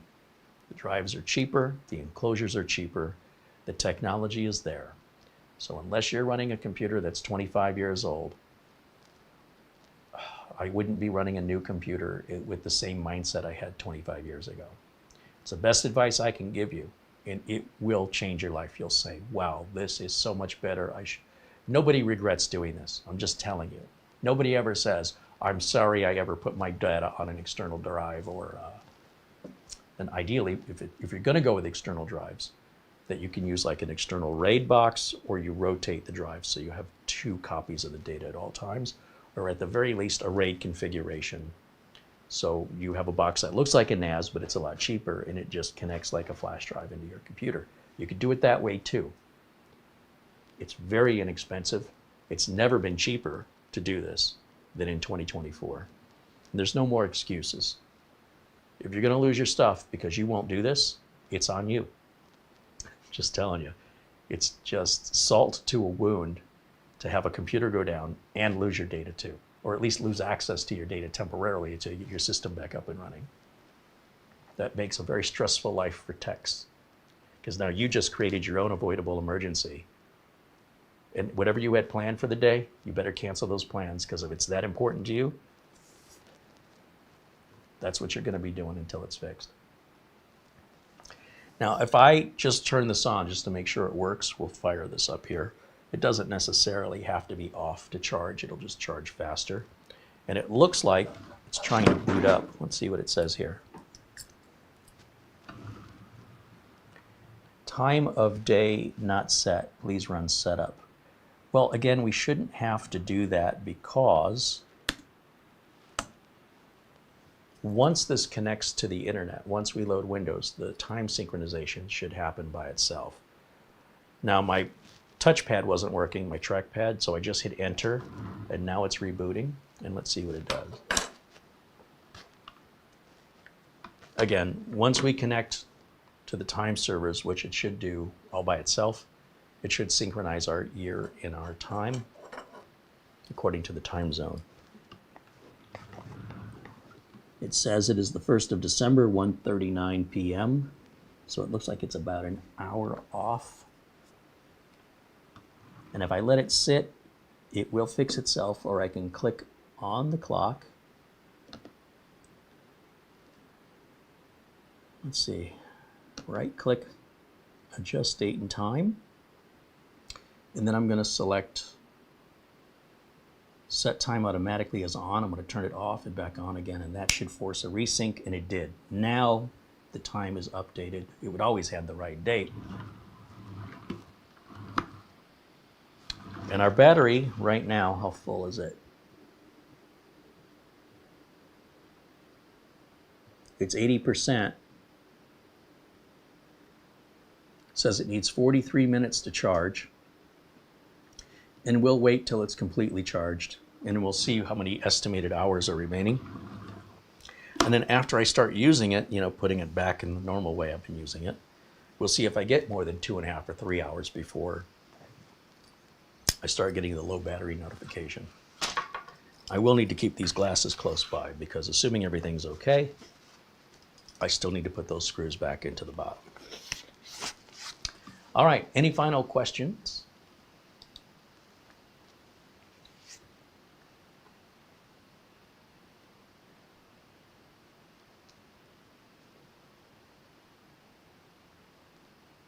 Steve Perry says there's nothing wrong with a 10-year-old computer. It depends. If it was a budget computer, like it was a $300 computer 10 years ago, it's not very useful. And your perspective as a user is somebody that might take things out of a garbage can that somebody else threw away. My perspective as a technician is if you pull something out of a garbage can, you're likely not going to call me to pay me to fix that. Your 10-year-old computer, by that same level of thinking, is likely something that you as a hobbyist will tinker with, but as an end user, you would not pay me to fix, because for what it would cost you to fix that, first of all, parts would be hard to find. Secondly, the labor cost is the same. If it's 10 years old or brand new, the labor cost is the same. Brand new would be under warranty. It probably wouldn't be having the problem. So yes, for you, if you're willing to do everything yourself and live with a slower machine that's out of date and is potentially a security risk online and will continue to be a bigger security risk as time goes on, then you're right. If you just want to eat sugar all day and not have any proper nutrition, you can do that too. But I don't advise that for people overall. A computer that's 10 years old, if it was really top end 10 years ago, you're fine. You're fine for another couple years. But if it was budget, if it was cheap 10 years ago, then you're just being greedy, right? Like it hasn't given you your money back. At this point, there's a point where people are just cheap. So that's like saying, you still left some crumbs on your plate. You better eat those crumbs.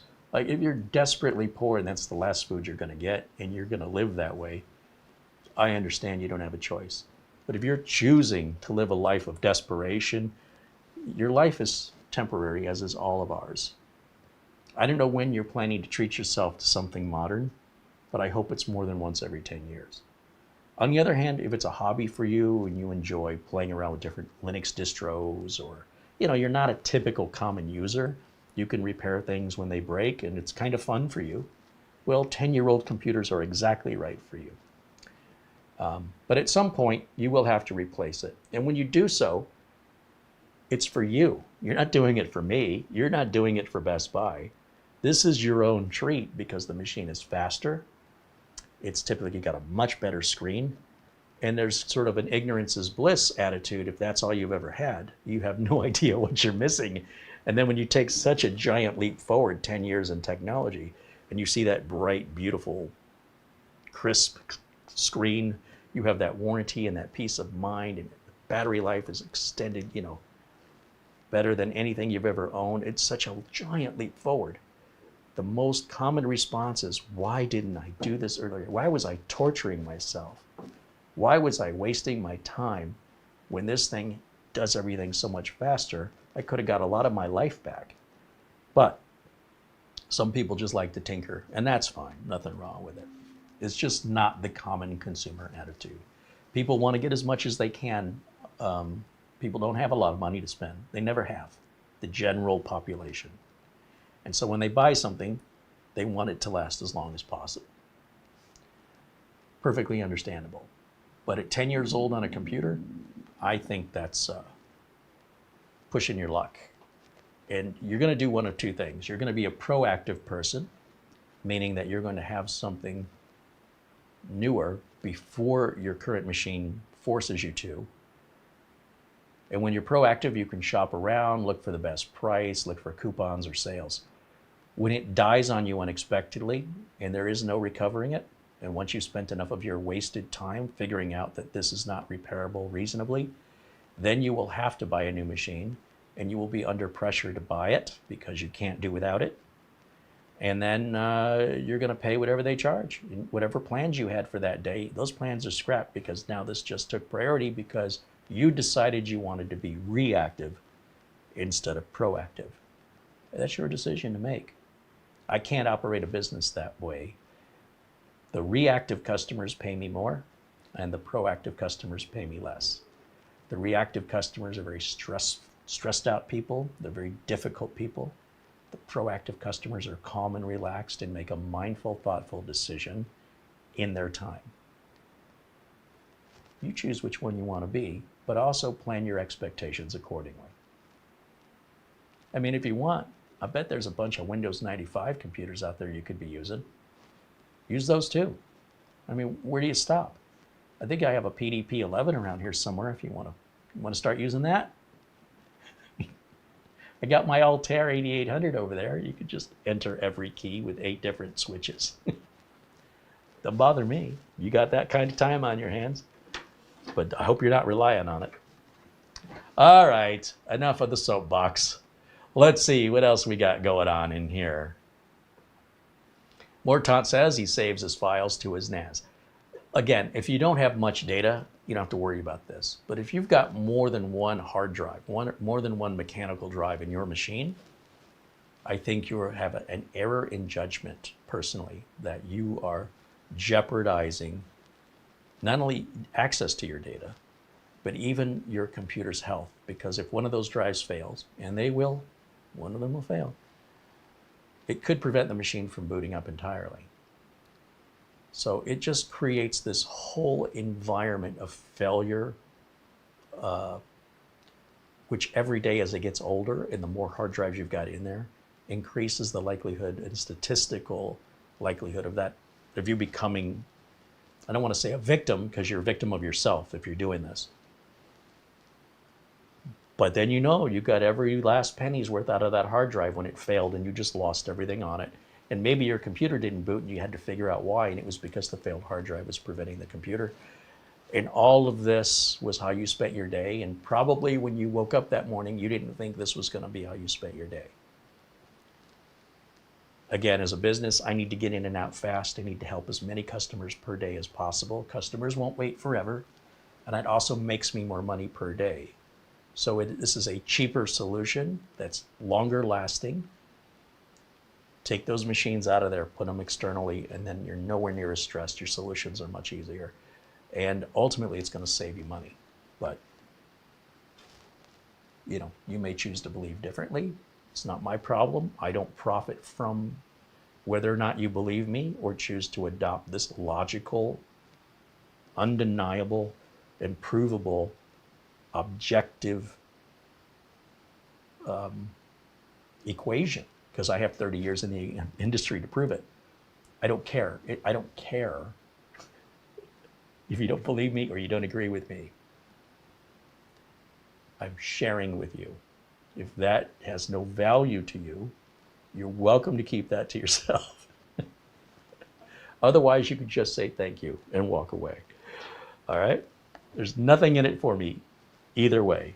No reason for people to be nasty. All right, let's see.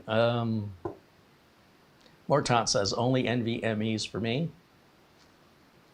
Well, I mean, if you can, it's definitely the way to go.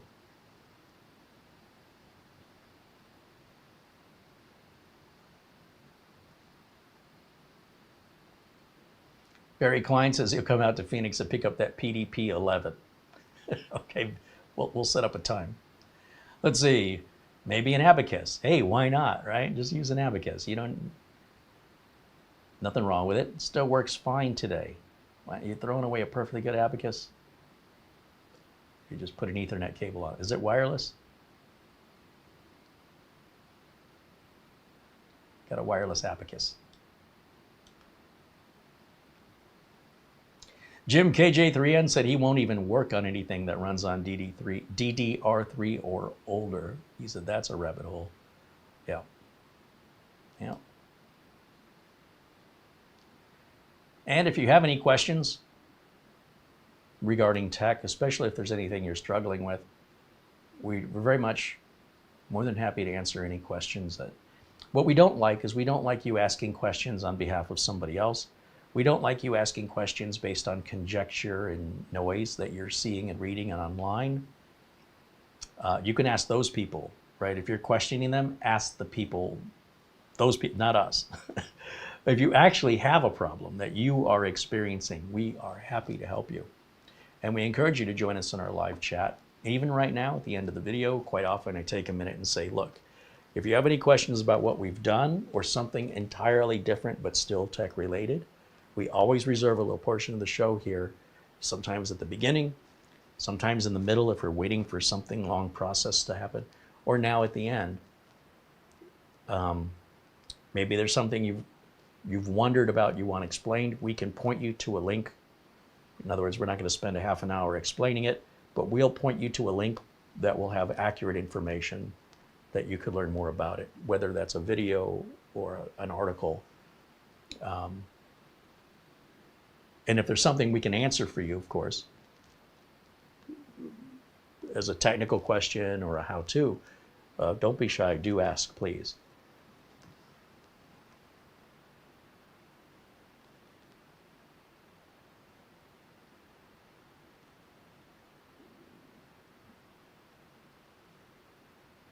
Andy Kane wants to know the mesh setup, the Asus BT10.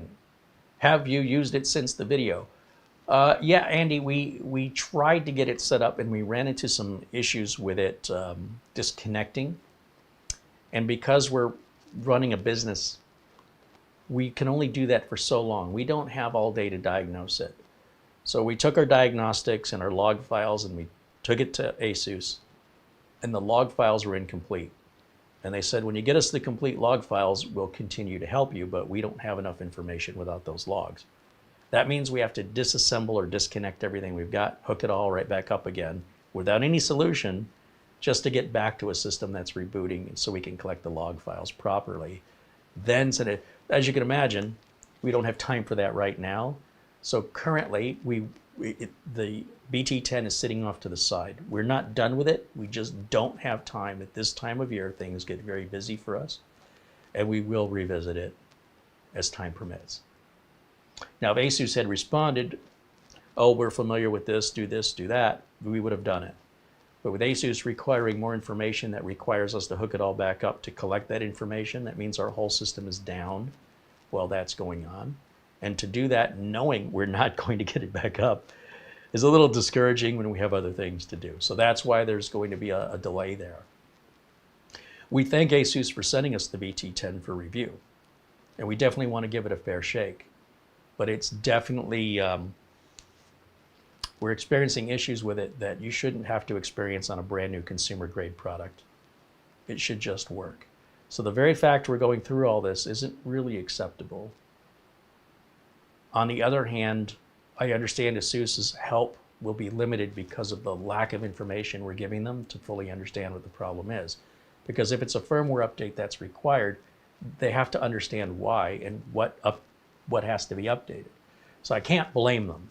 But on the other hand, I also know that when we set up the TP-Link, it just works. I expected the same from Asus. It is a Generation 1 product, so I think it's got some growing pains. But we follow up on that probably after the holidays when we have some time to take a breath. I have one thing to add to that. There's one small possibility, which once we get to the BT10, we'll know for sure. And that with the repairs that our ISP has made, it might resolve the issue. I don't know. You think there might have been an incompatibility with the cable modem and the router? Yes, I do. It shouldn't have anything to do with it. They're only connected via an Ethernet cable. Like I said, after the ISP fixed the latest issue, things have been great. So, all right. Well, it's still that's related. I don't know yet. It could have been an ISP. It's too early to just point the finger, right, as I have at Asus. Right. It's still possible, but it's also possible it's something else. Right. I don't think everybody buying BT10s is having this problem. That is correct. Otherwise, we'd probably hear more about it. Probably. So we'll give it another shot, but we just can't afford the time right. to have our service down, so we can evaluate that currently. But yeah. Once we hit the holidays, things do the opposite. They slow down, and then we'll have time to go back and then hopefully I'll be able to get back to it. And we'll follow up with you. We'll make another follow-up or part 2 video once we have something to say. But you'll know when we're using it because this will be off the desk. And if you see it on the desk and we're using it, clearly we made progress. And then it's just a question of what's it like to live with. And then that would be a part 3, and that would be the wrap-up of that series. Anything that's a review of something that complex, and they do it in 15 or 20 minutes, and there is no follow-up for an item that's $1,000 or more, I don't know. It's like car reviews. You know, they'll review a $50,000 car, and they'll do it in 45 minutes. And based on the 45 minutes they spent with it, Is their thumbs up or thumbs down really going to help you decide if you want to make that investment? I don't know. That's a lot of money. Hey, Mitch Morrison joins us. Hello, Mitch. Hi there, hello. Mitch has a computer he needs upgraded. Hopefully we'll see Mitch here very soon with a computer upgrade we can share with you all. I think he's got an 8th gen Intel system. We're going to upgrade it to like a 13500, one of the prep boards we've got over here. So we'll take out his motherboard, which includes the CPU, cooler, and RAM and storage. We can move the storage over, but we can't move the RAM, CPU, or cooler over. That'll all stay as part of the board. That board will likely go into some cheap case that got laying around and, be sold on a used market. And then we'll just put in the new board, which has the, it's a pre-prepped board that we've done here on video, the 13500 more than likely, probably an ASRock B760 is what I'm thinking. We can still use the same power supply. He can keep his optical drive. We just plug it all right back in, slap it back together. Should be relatively straightforward upgrade. And then of course, Mitch will have the fun of reinstalling apps. We could try and boot off of his NVMe. It may just boot just fine, and he may just have some reactivations he has to do. So I hope you'll join us for that video. We don't have a date set, but it should be within the next 2 weeks, I hope. I hope. We always have this really dull period, really slow, between Christmas Day and New Year's Day. In fact, business doesn't typically pick up, and the phone doesn't start ringing again until around the 2nd week of January. Like, it stays slow for a while. We might do it then. I'm anxious and I don't want to wait that long, but it's really at what's convenient for Mitch. So Mitch and I will work that out. But ultimately, I want to make sure that, we're not going to put Mitch out of his way. If it's convenient for him, we can work our schedule around. And for that reason, it may happen on a Wednesday instead of a Friday. We just don't know yet, but we do know we're doing that. And he has a second older AMD machine to upgrade as well. And for that, we could just change the CPU out, or we could change the whole board. I have to wait until we see what he's got and what the case can hold. And Mitch and I will discuss that after this first one is done. Let me check my phone real quick before we go any further, just to see if I missed anything.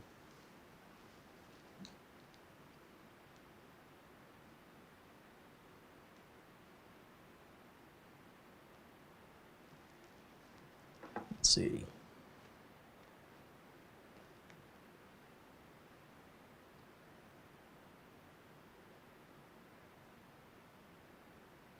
I want to thank Paul Gray, watching us from Australia, for his Amazon gift card and Super Chat contributions today. I also want to thank, Paul Gray did it twice today. Wow, that's very generous of Paul. Thank you so much, Paul. Also, thank you to Borislav Atanasov, who sent $10 via PayPal earlier before the show started. It said this is just a casual donation. I like to think of them more as contributions than donations, but I really appreciate that you guys are contributing and helping us out here so that we can buy more stuff to show you. Another shout out to our friend Mortant, who sent us a $100 Amazon gift card the other day, and our friend Peter Laycock with a very generous Amazon gift card the other day as well. And even Paul Gray before that. So the last 3 days, people have shown a lot of generosity to us, and I just wanted to extend our heartfelt gratitude to these folks that are so kind and just an amazing example of the community that we have here, or an example of the amazing community we have here. And that includes all of our members, everybody you see there with the little gold badge next to their name, and everybody you see in blue, everybody you see in any color are the reason why we make these videos. And I want to make it clear, we're not making commercials here. We're showing real tech work done by a real tech in real time, the way real life works. If you know of other channels that do that, please let us know, because there aren't too many. There are others. For one, I like live Windows training with Doug Betts. I like Planet Cryos' videos. I like Salem Techsperts. I like Mike's unboxing reviews and how-tos. There's a handful of others that aren't coming to mind. What I really like about these channels is they're similar, real working technicians. Cyber CPU Tech is a real working repair shop.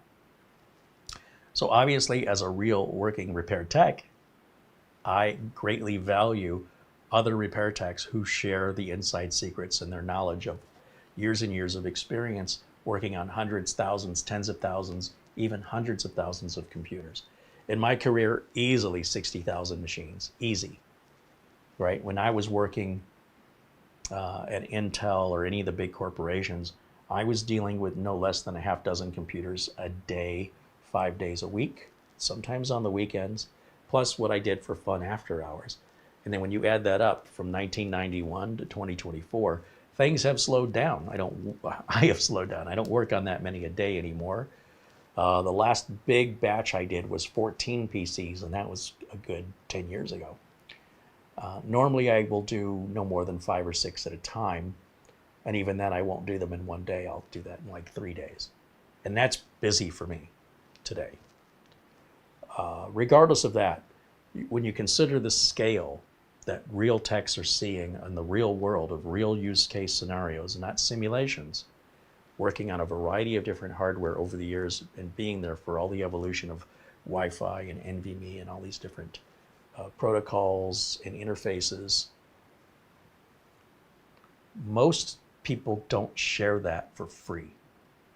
And that's why I can name them on basically, how many did I name? Certainly not more than 2 hands. It's so limited, at least the ones that I know of.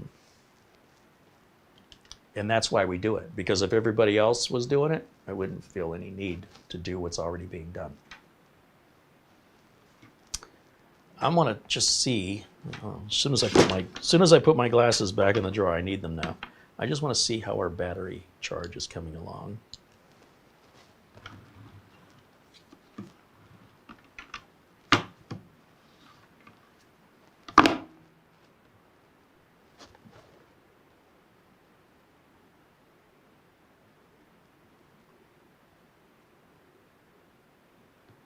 We're at 93% charge.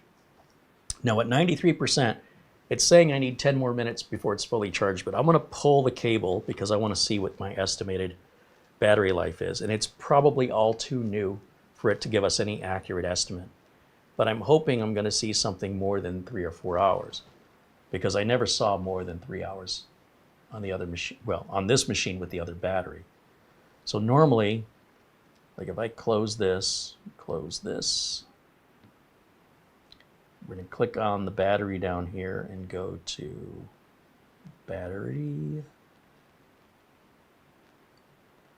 So right now it's saying estimated time remaining 1 hour and 19 minutes. That's not good at all. That's worse. These estimates, they depend on how you're using the machine. So if you've got a bigger screen, a brighter screen, if you're watching videos versus playing games, all of that's going to affect your estimated time, just like gas mileage in a car. Depends on how you drive the car. Now, because this battery is brand new, it still kind of gets trained, right? It has to figure it all out. And we're not 100% full, we're only at 93% full. I was hopeful, I'm rolling the dice going, hey, is it gonna say we've got 8 hours? But it would be just as inaccurate if it said 8 hours as if it said 45 minutes. I don't know where it's pulling that number, but I better be getting more than an hour out of it. In fact, if we just let it idle here, not being charged up, and it's just sitting here at the desktop, I expect that number is just going to start going up and up and up once it realizes, hey, at this usage level, I'm going to recalculate how much time is left. Over time, you'll develop habits you don't realize you're developing, in most cases, but the computer does. And then the battery life adjusts according to how you're using it. And then over time, the estimated battery life gets more accurate until you do something differently that you don't normally do, right? And it just kind of learns based on the history. And I would fully charge this up, you know, to get an accurate assessment of what my battery life is. But at the end of the day, I need to not only charge it, I need to use it. And then I need to charge it again. I need to use it. By about the third time, I should start getting much more accurate estimates of what's remaining. If it's always just giving me an hour, I've got a bad battery, right? We didn't do anything wrong. And that's part of the danger of buying online. On the other hand, we might have a perfectly fine battery and it's just still in training mode. It's too early to tell. So if you're doing this and you instantly expect to see a massive battery life expected, it takes time to train it. Don't freak out. You got to give it a few days and actually use it.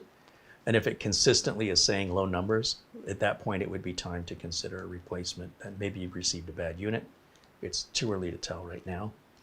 And just as it's been sitting here, is the number going up? So the number just went up to 6 hours and 37 minutes just by sitting here. In fact, what I can do is I've got the little dongle. Probably could have done this an hour ago, but we can plug the dongle in now into any of the USB-C ports, and that gives me an HDMI output. And with the HDMI output, I can plug it into my capture card, and that way I don't have to film the screen because that looks terrible. It's a lot of reflection. You probably can't read it. Let's go right into our capture card, and then we're going to go over to camera input, is what I call camera input 2. And you can see it, even though we had, what was it, 93% before, we're at 92% now, and 6 hours and 37 minutes.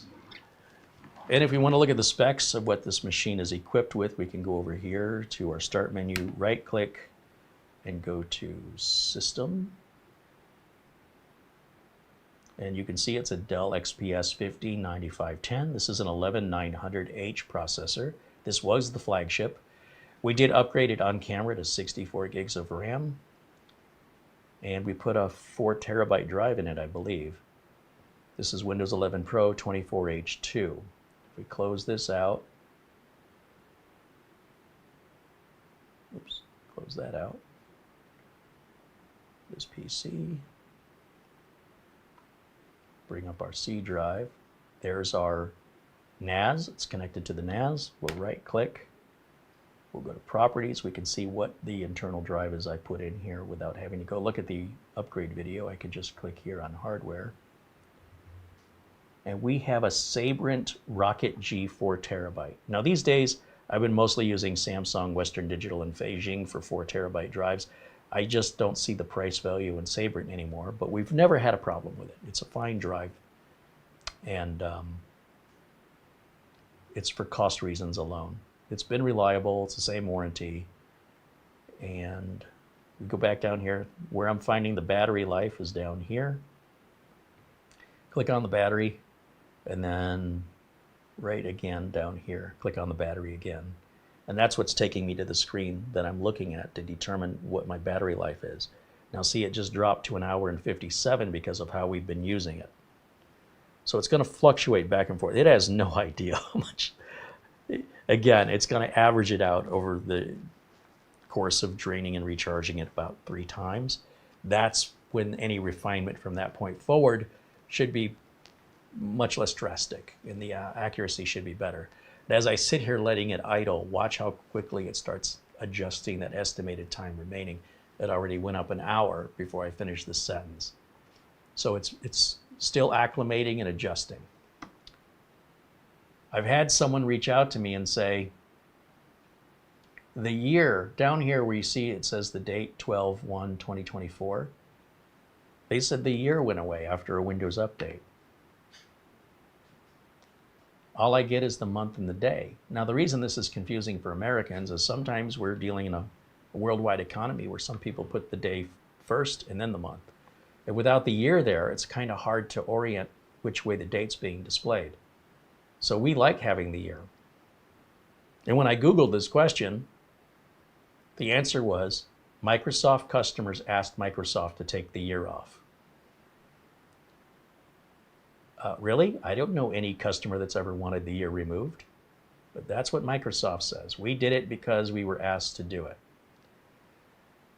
Well, the system date in, is it down here? You click on that, it says show abbreviated date and time.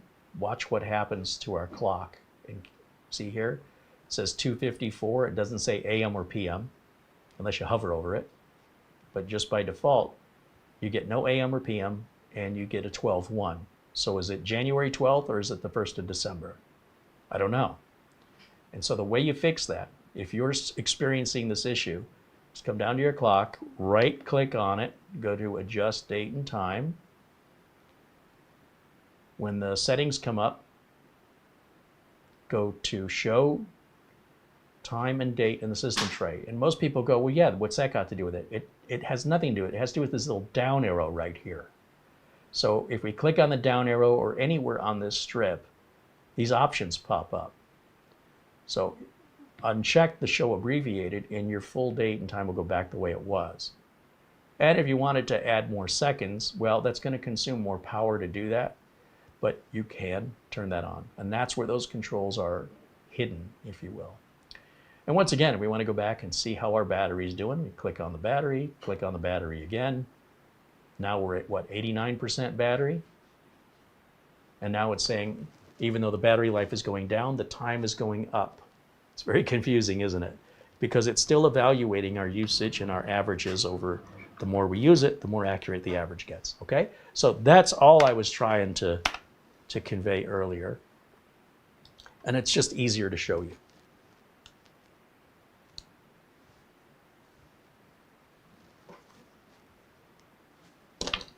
All right. Any final questions in the chat? We're just at 3 o'clock. That puts us at our 2-hour mark, which is where I like to stay.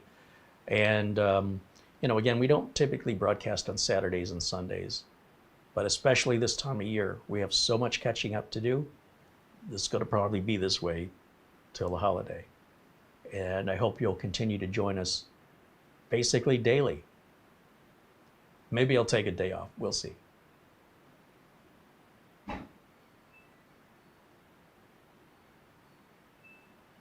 Steve Perry mentions in the BIOS, there's often an area in the BIOS to reset your battery. Not every laptop has this, but it's worth looking into. I absolutely agree, because that can sort of do all that work for you, or you could just use it. Either way, it'll get there. It is a choice, not a requirement.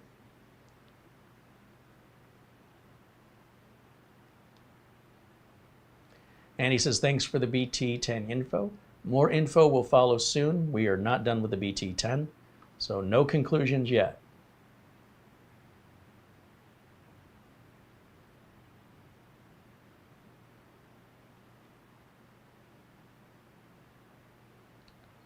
Remember, the old school ways of charging NiCad batteries and other rechargeable technologies, lithium ion is different than that. And each manufacturer may implement a different charging process. You should not accept any one universal truth. You should follow the charging or discharging advice of the manufacturer of the device, whether it's your smartphone or your tablet, whether it's a laptop. Don't just listen to people on the internet saying this is how you do lithium-ion batteries. It is not a universal truth, and you should follow the recommendations from your manufacturer if that's important to you to get it right.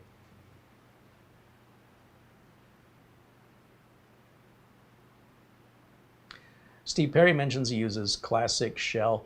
That's all well and good as long as you're not a computer tech. If you're a computer tech, you will not be modifying your customers' computers.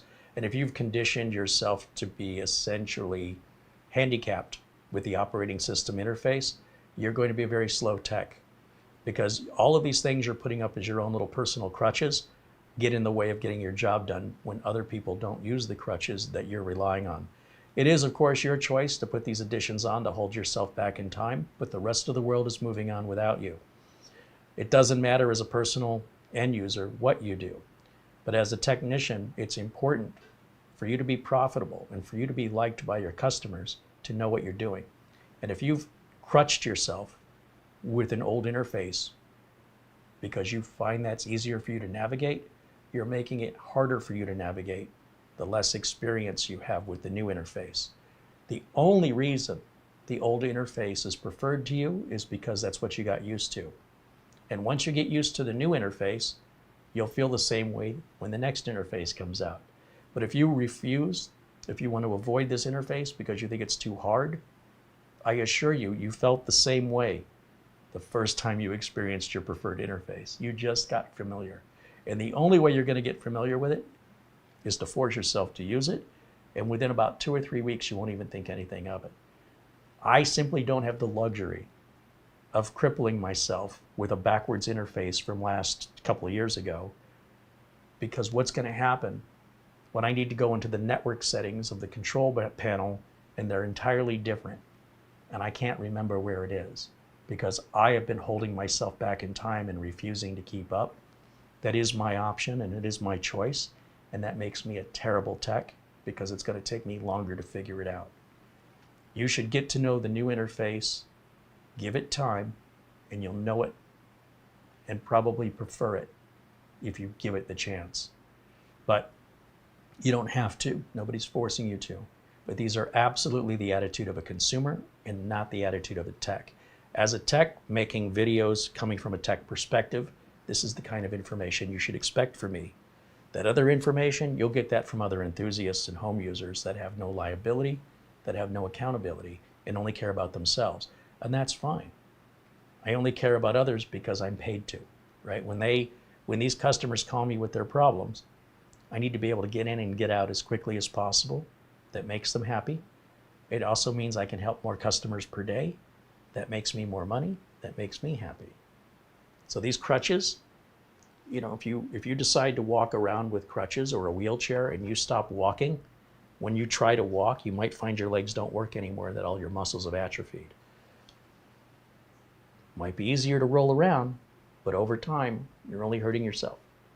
So you want to go to that old interface and not let that go? Don't let me get in your way. It's clearly a consumer perspective. Now, that's okay. It's not okay for me. It's okay for you.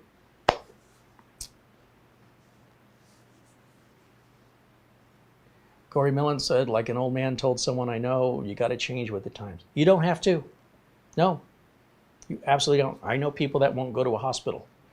They're older people brought up in another country that just said, you know, my faith is in the Lord or whatever, and it'll be what it'll be. And they don't believe in modern medicine. Seems a little barbaric to me, but that's their right. They can do that if they want to. It's self-harm. And in a way, if I was a technician and I was trying to justify not adopting the new technology because it was not as convenient, just because I'm not familiar with it, I'm only hurting myself. How's my battery doing over here? Has it changed?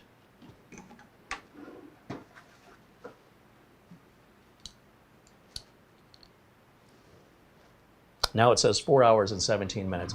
When this is all said and done, I believe it should be averaging somewhere between 7 to 9 hours. And the real way I'm going to know that isn't from sitting on a desk and just staring at it. It's from actually using it. It's not from benchmarks and synthetic use. Actual use is the best benchmark and the best way for the battery to adjust itself. And that'll give us our most accurate response through real world experience, not through conjecture, imagination, and speculation, which as a tech doesn't make me money. It's all a waste of time. And that's what you see a lot of online because people think it's fun to waste their time. Okay, well, it is fun to waste your time, but I still have to make the mortgage, you know? I still got to pay the electric bill. And when I run out of time and I haven't got those funds, nothing is really fun anymore after that. Like, until that bill gets paid, I don't have the capacity in my head to worry about having fun when something so critical like being homeless is looming. I have to really get that bill paid. Now, if I'm making a ton of money and the bills are easy, and I don't have any financial concerns month to month where maybe somebody else is paying my bills, or maybe I'm a millionaire for whatever reason, then I could spend a lot more time having fun, just messing around, who cares? But so long as I'm held accountable and responsible and people are counting on me, and as long as I need them to count on me to pay my bills, somewhere in between, there's time for fun. Besides, I enjoy what I do. So to me, this is fun. It's kind of the best of both worlds for me. And, you know, getting a new operating system instead of the dreary old boring OS, just sitting in the same place doing the same thing. Oh my gosh, it drives me crazy. It's so redundant and repetitive. Give me something new, not too often, but keep me sharp. Keep me interested. Even if I think it's dumb,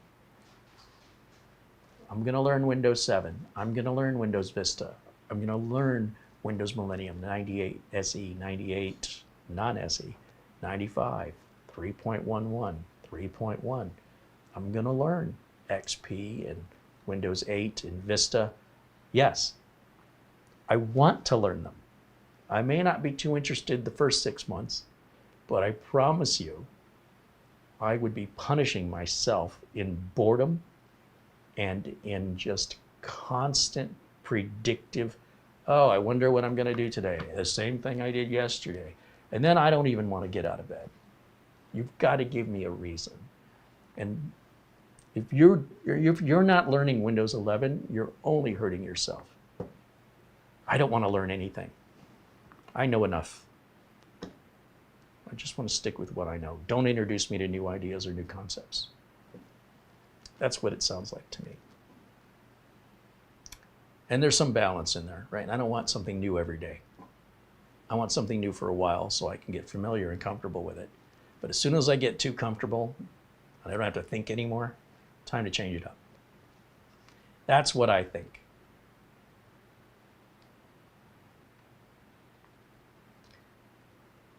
So when you go to a client's location, you will not be putting Classic Shell on their computer, or you're going to find yourself fired. If you did that like as an IT support tech at Intel, you would lose your job so fast you wouldn't even know it hit you. But as an end consumer, if you need everything to be the same because you can't process where the location of things are, that's too much effort for you, that's fine. I mean, that's just your personality. But I'm telling you, that's not a personality that works in IT support. That's all I'm saying. So you're welcome to do that. That's why those products are there. But you're just hurting yourself, in my opinion, by limiting your experience. And that's your choice. It's absolutely your choice. It is not one I can afford to adopt. All right, I think that'll wrap it up for me for today. And I do appreciate your contributions in the chat room, even if we disagree about things. Doesn't mean you're wrong. Just means I can't afford to share your attitude or I'd be out of business. And once I'm out of business, these videos wouldn't exist for you to challenge or to contest. So with one comes the other, I suppose. But I do appreciate your perspectives regardless, and I understand why they're coming from where they're coming from. And I want you to understand where mine comes from. Mine is not a preference, mine is a requirement. Yours is a preference. All right, I think that'll wrap it up for me for today, and I want to thank all of my contributors, all my members, and everybody hanging out with us today. Of course, Mara, as always, working tirelessly in the background, setting up our thumbnails and getting the videos ready. My computer go to sleep. You know. And of course, once again, Buster, Peter Laycock in the chat room, Paul Gray in Australia, Oystein in Norway, Frankie B in New York, our friend Rob Foster, very generous folks here, Mortant, all of you, thank you so much. All of your super chats today, memberships, can't thank you enough.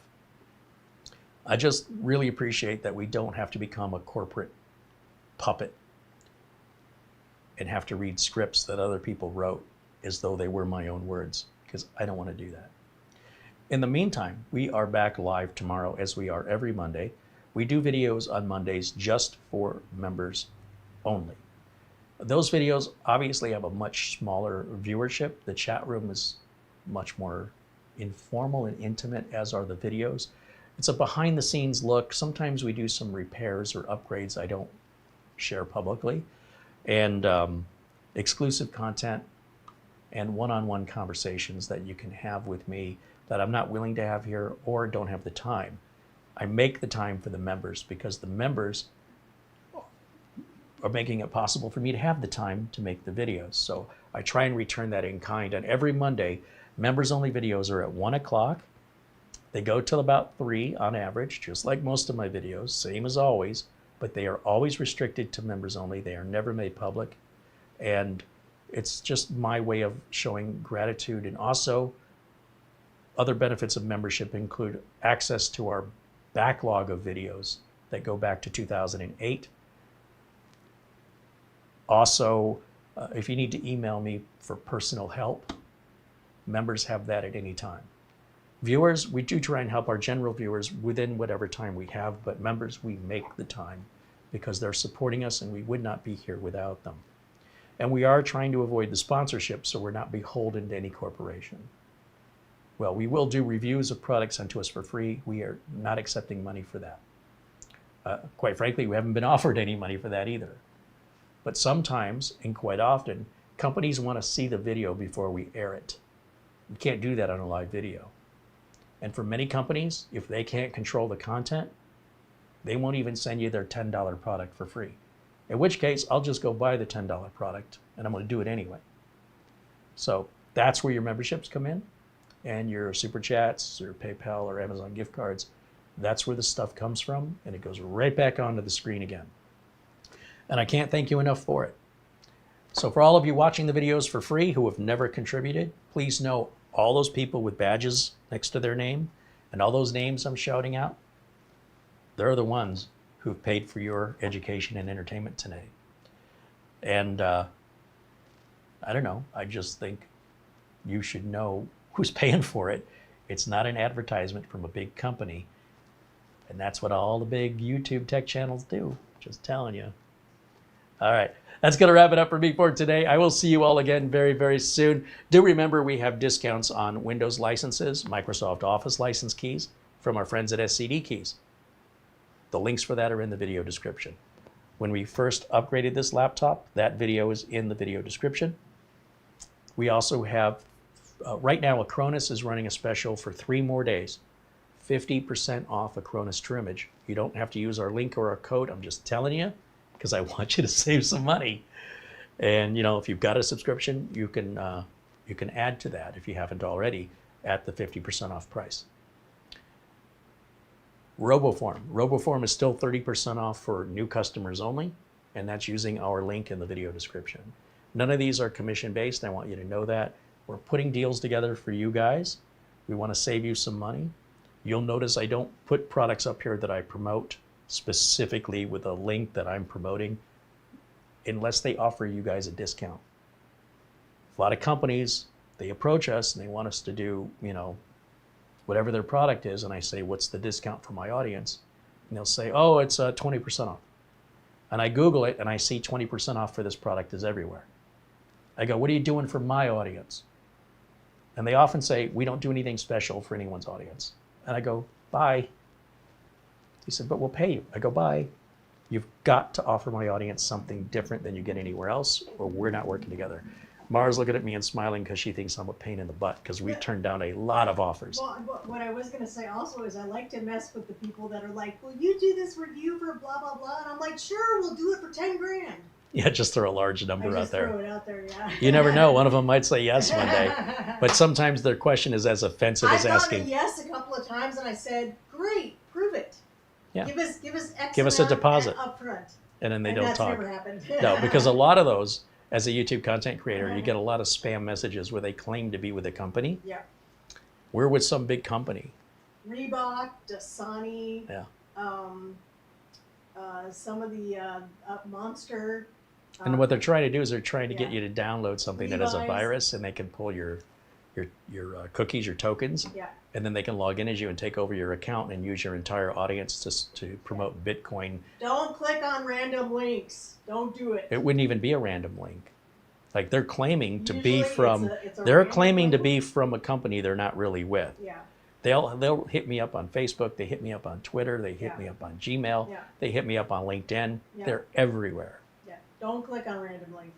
Don't. Just don't. Look it up.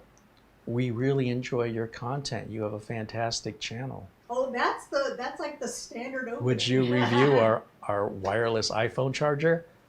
You've obviously never seen my channel. No, what I love is we love your content. that. Can you review this medical device? We're like, what? Yeah, what's that got to do with what we do?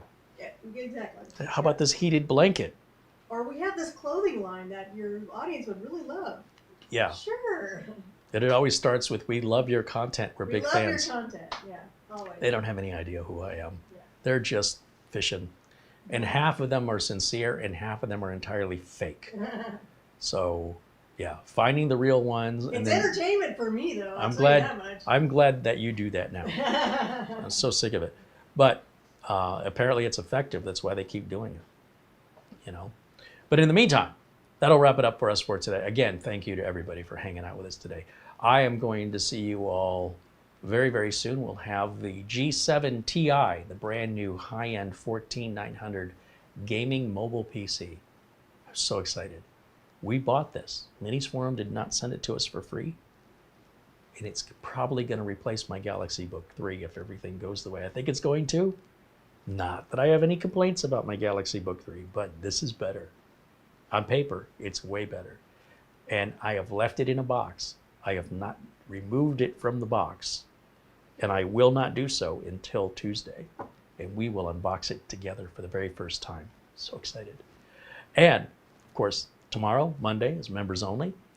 And then Wednesday, we have a number of things slated for Wednesday, which I'm not sure yet.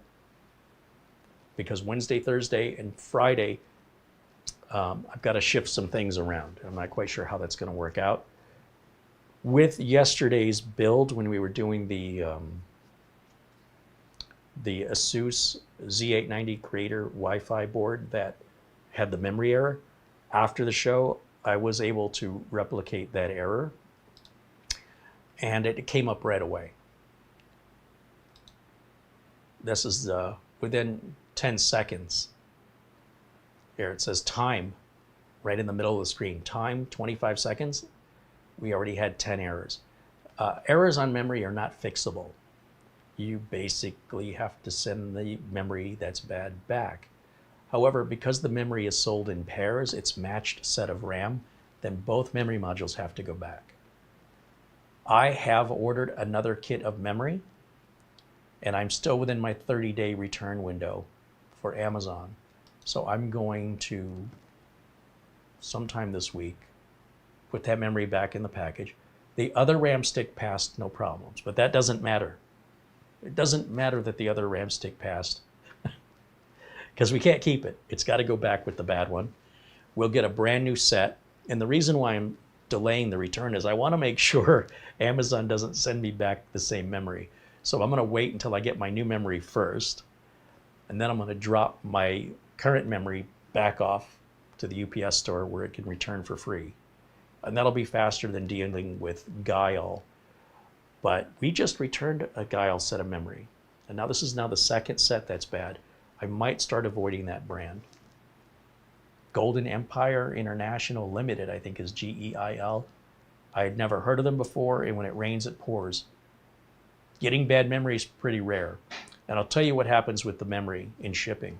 They often glue the metal heat shields onto the RAM, and if the box that the RAM is in is thrown around, the heat shields pull the chips off the circuit board. And they're still stuck to the heat shield, and the heat shield's still attached.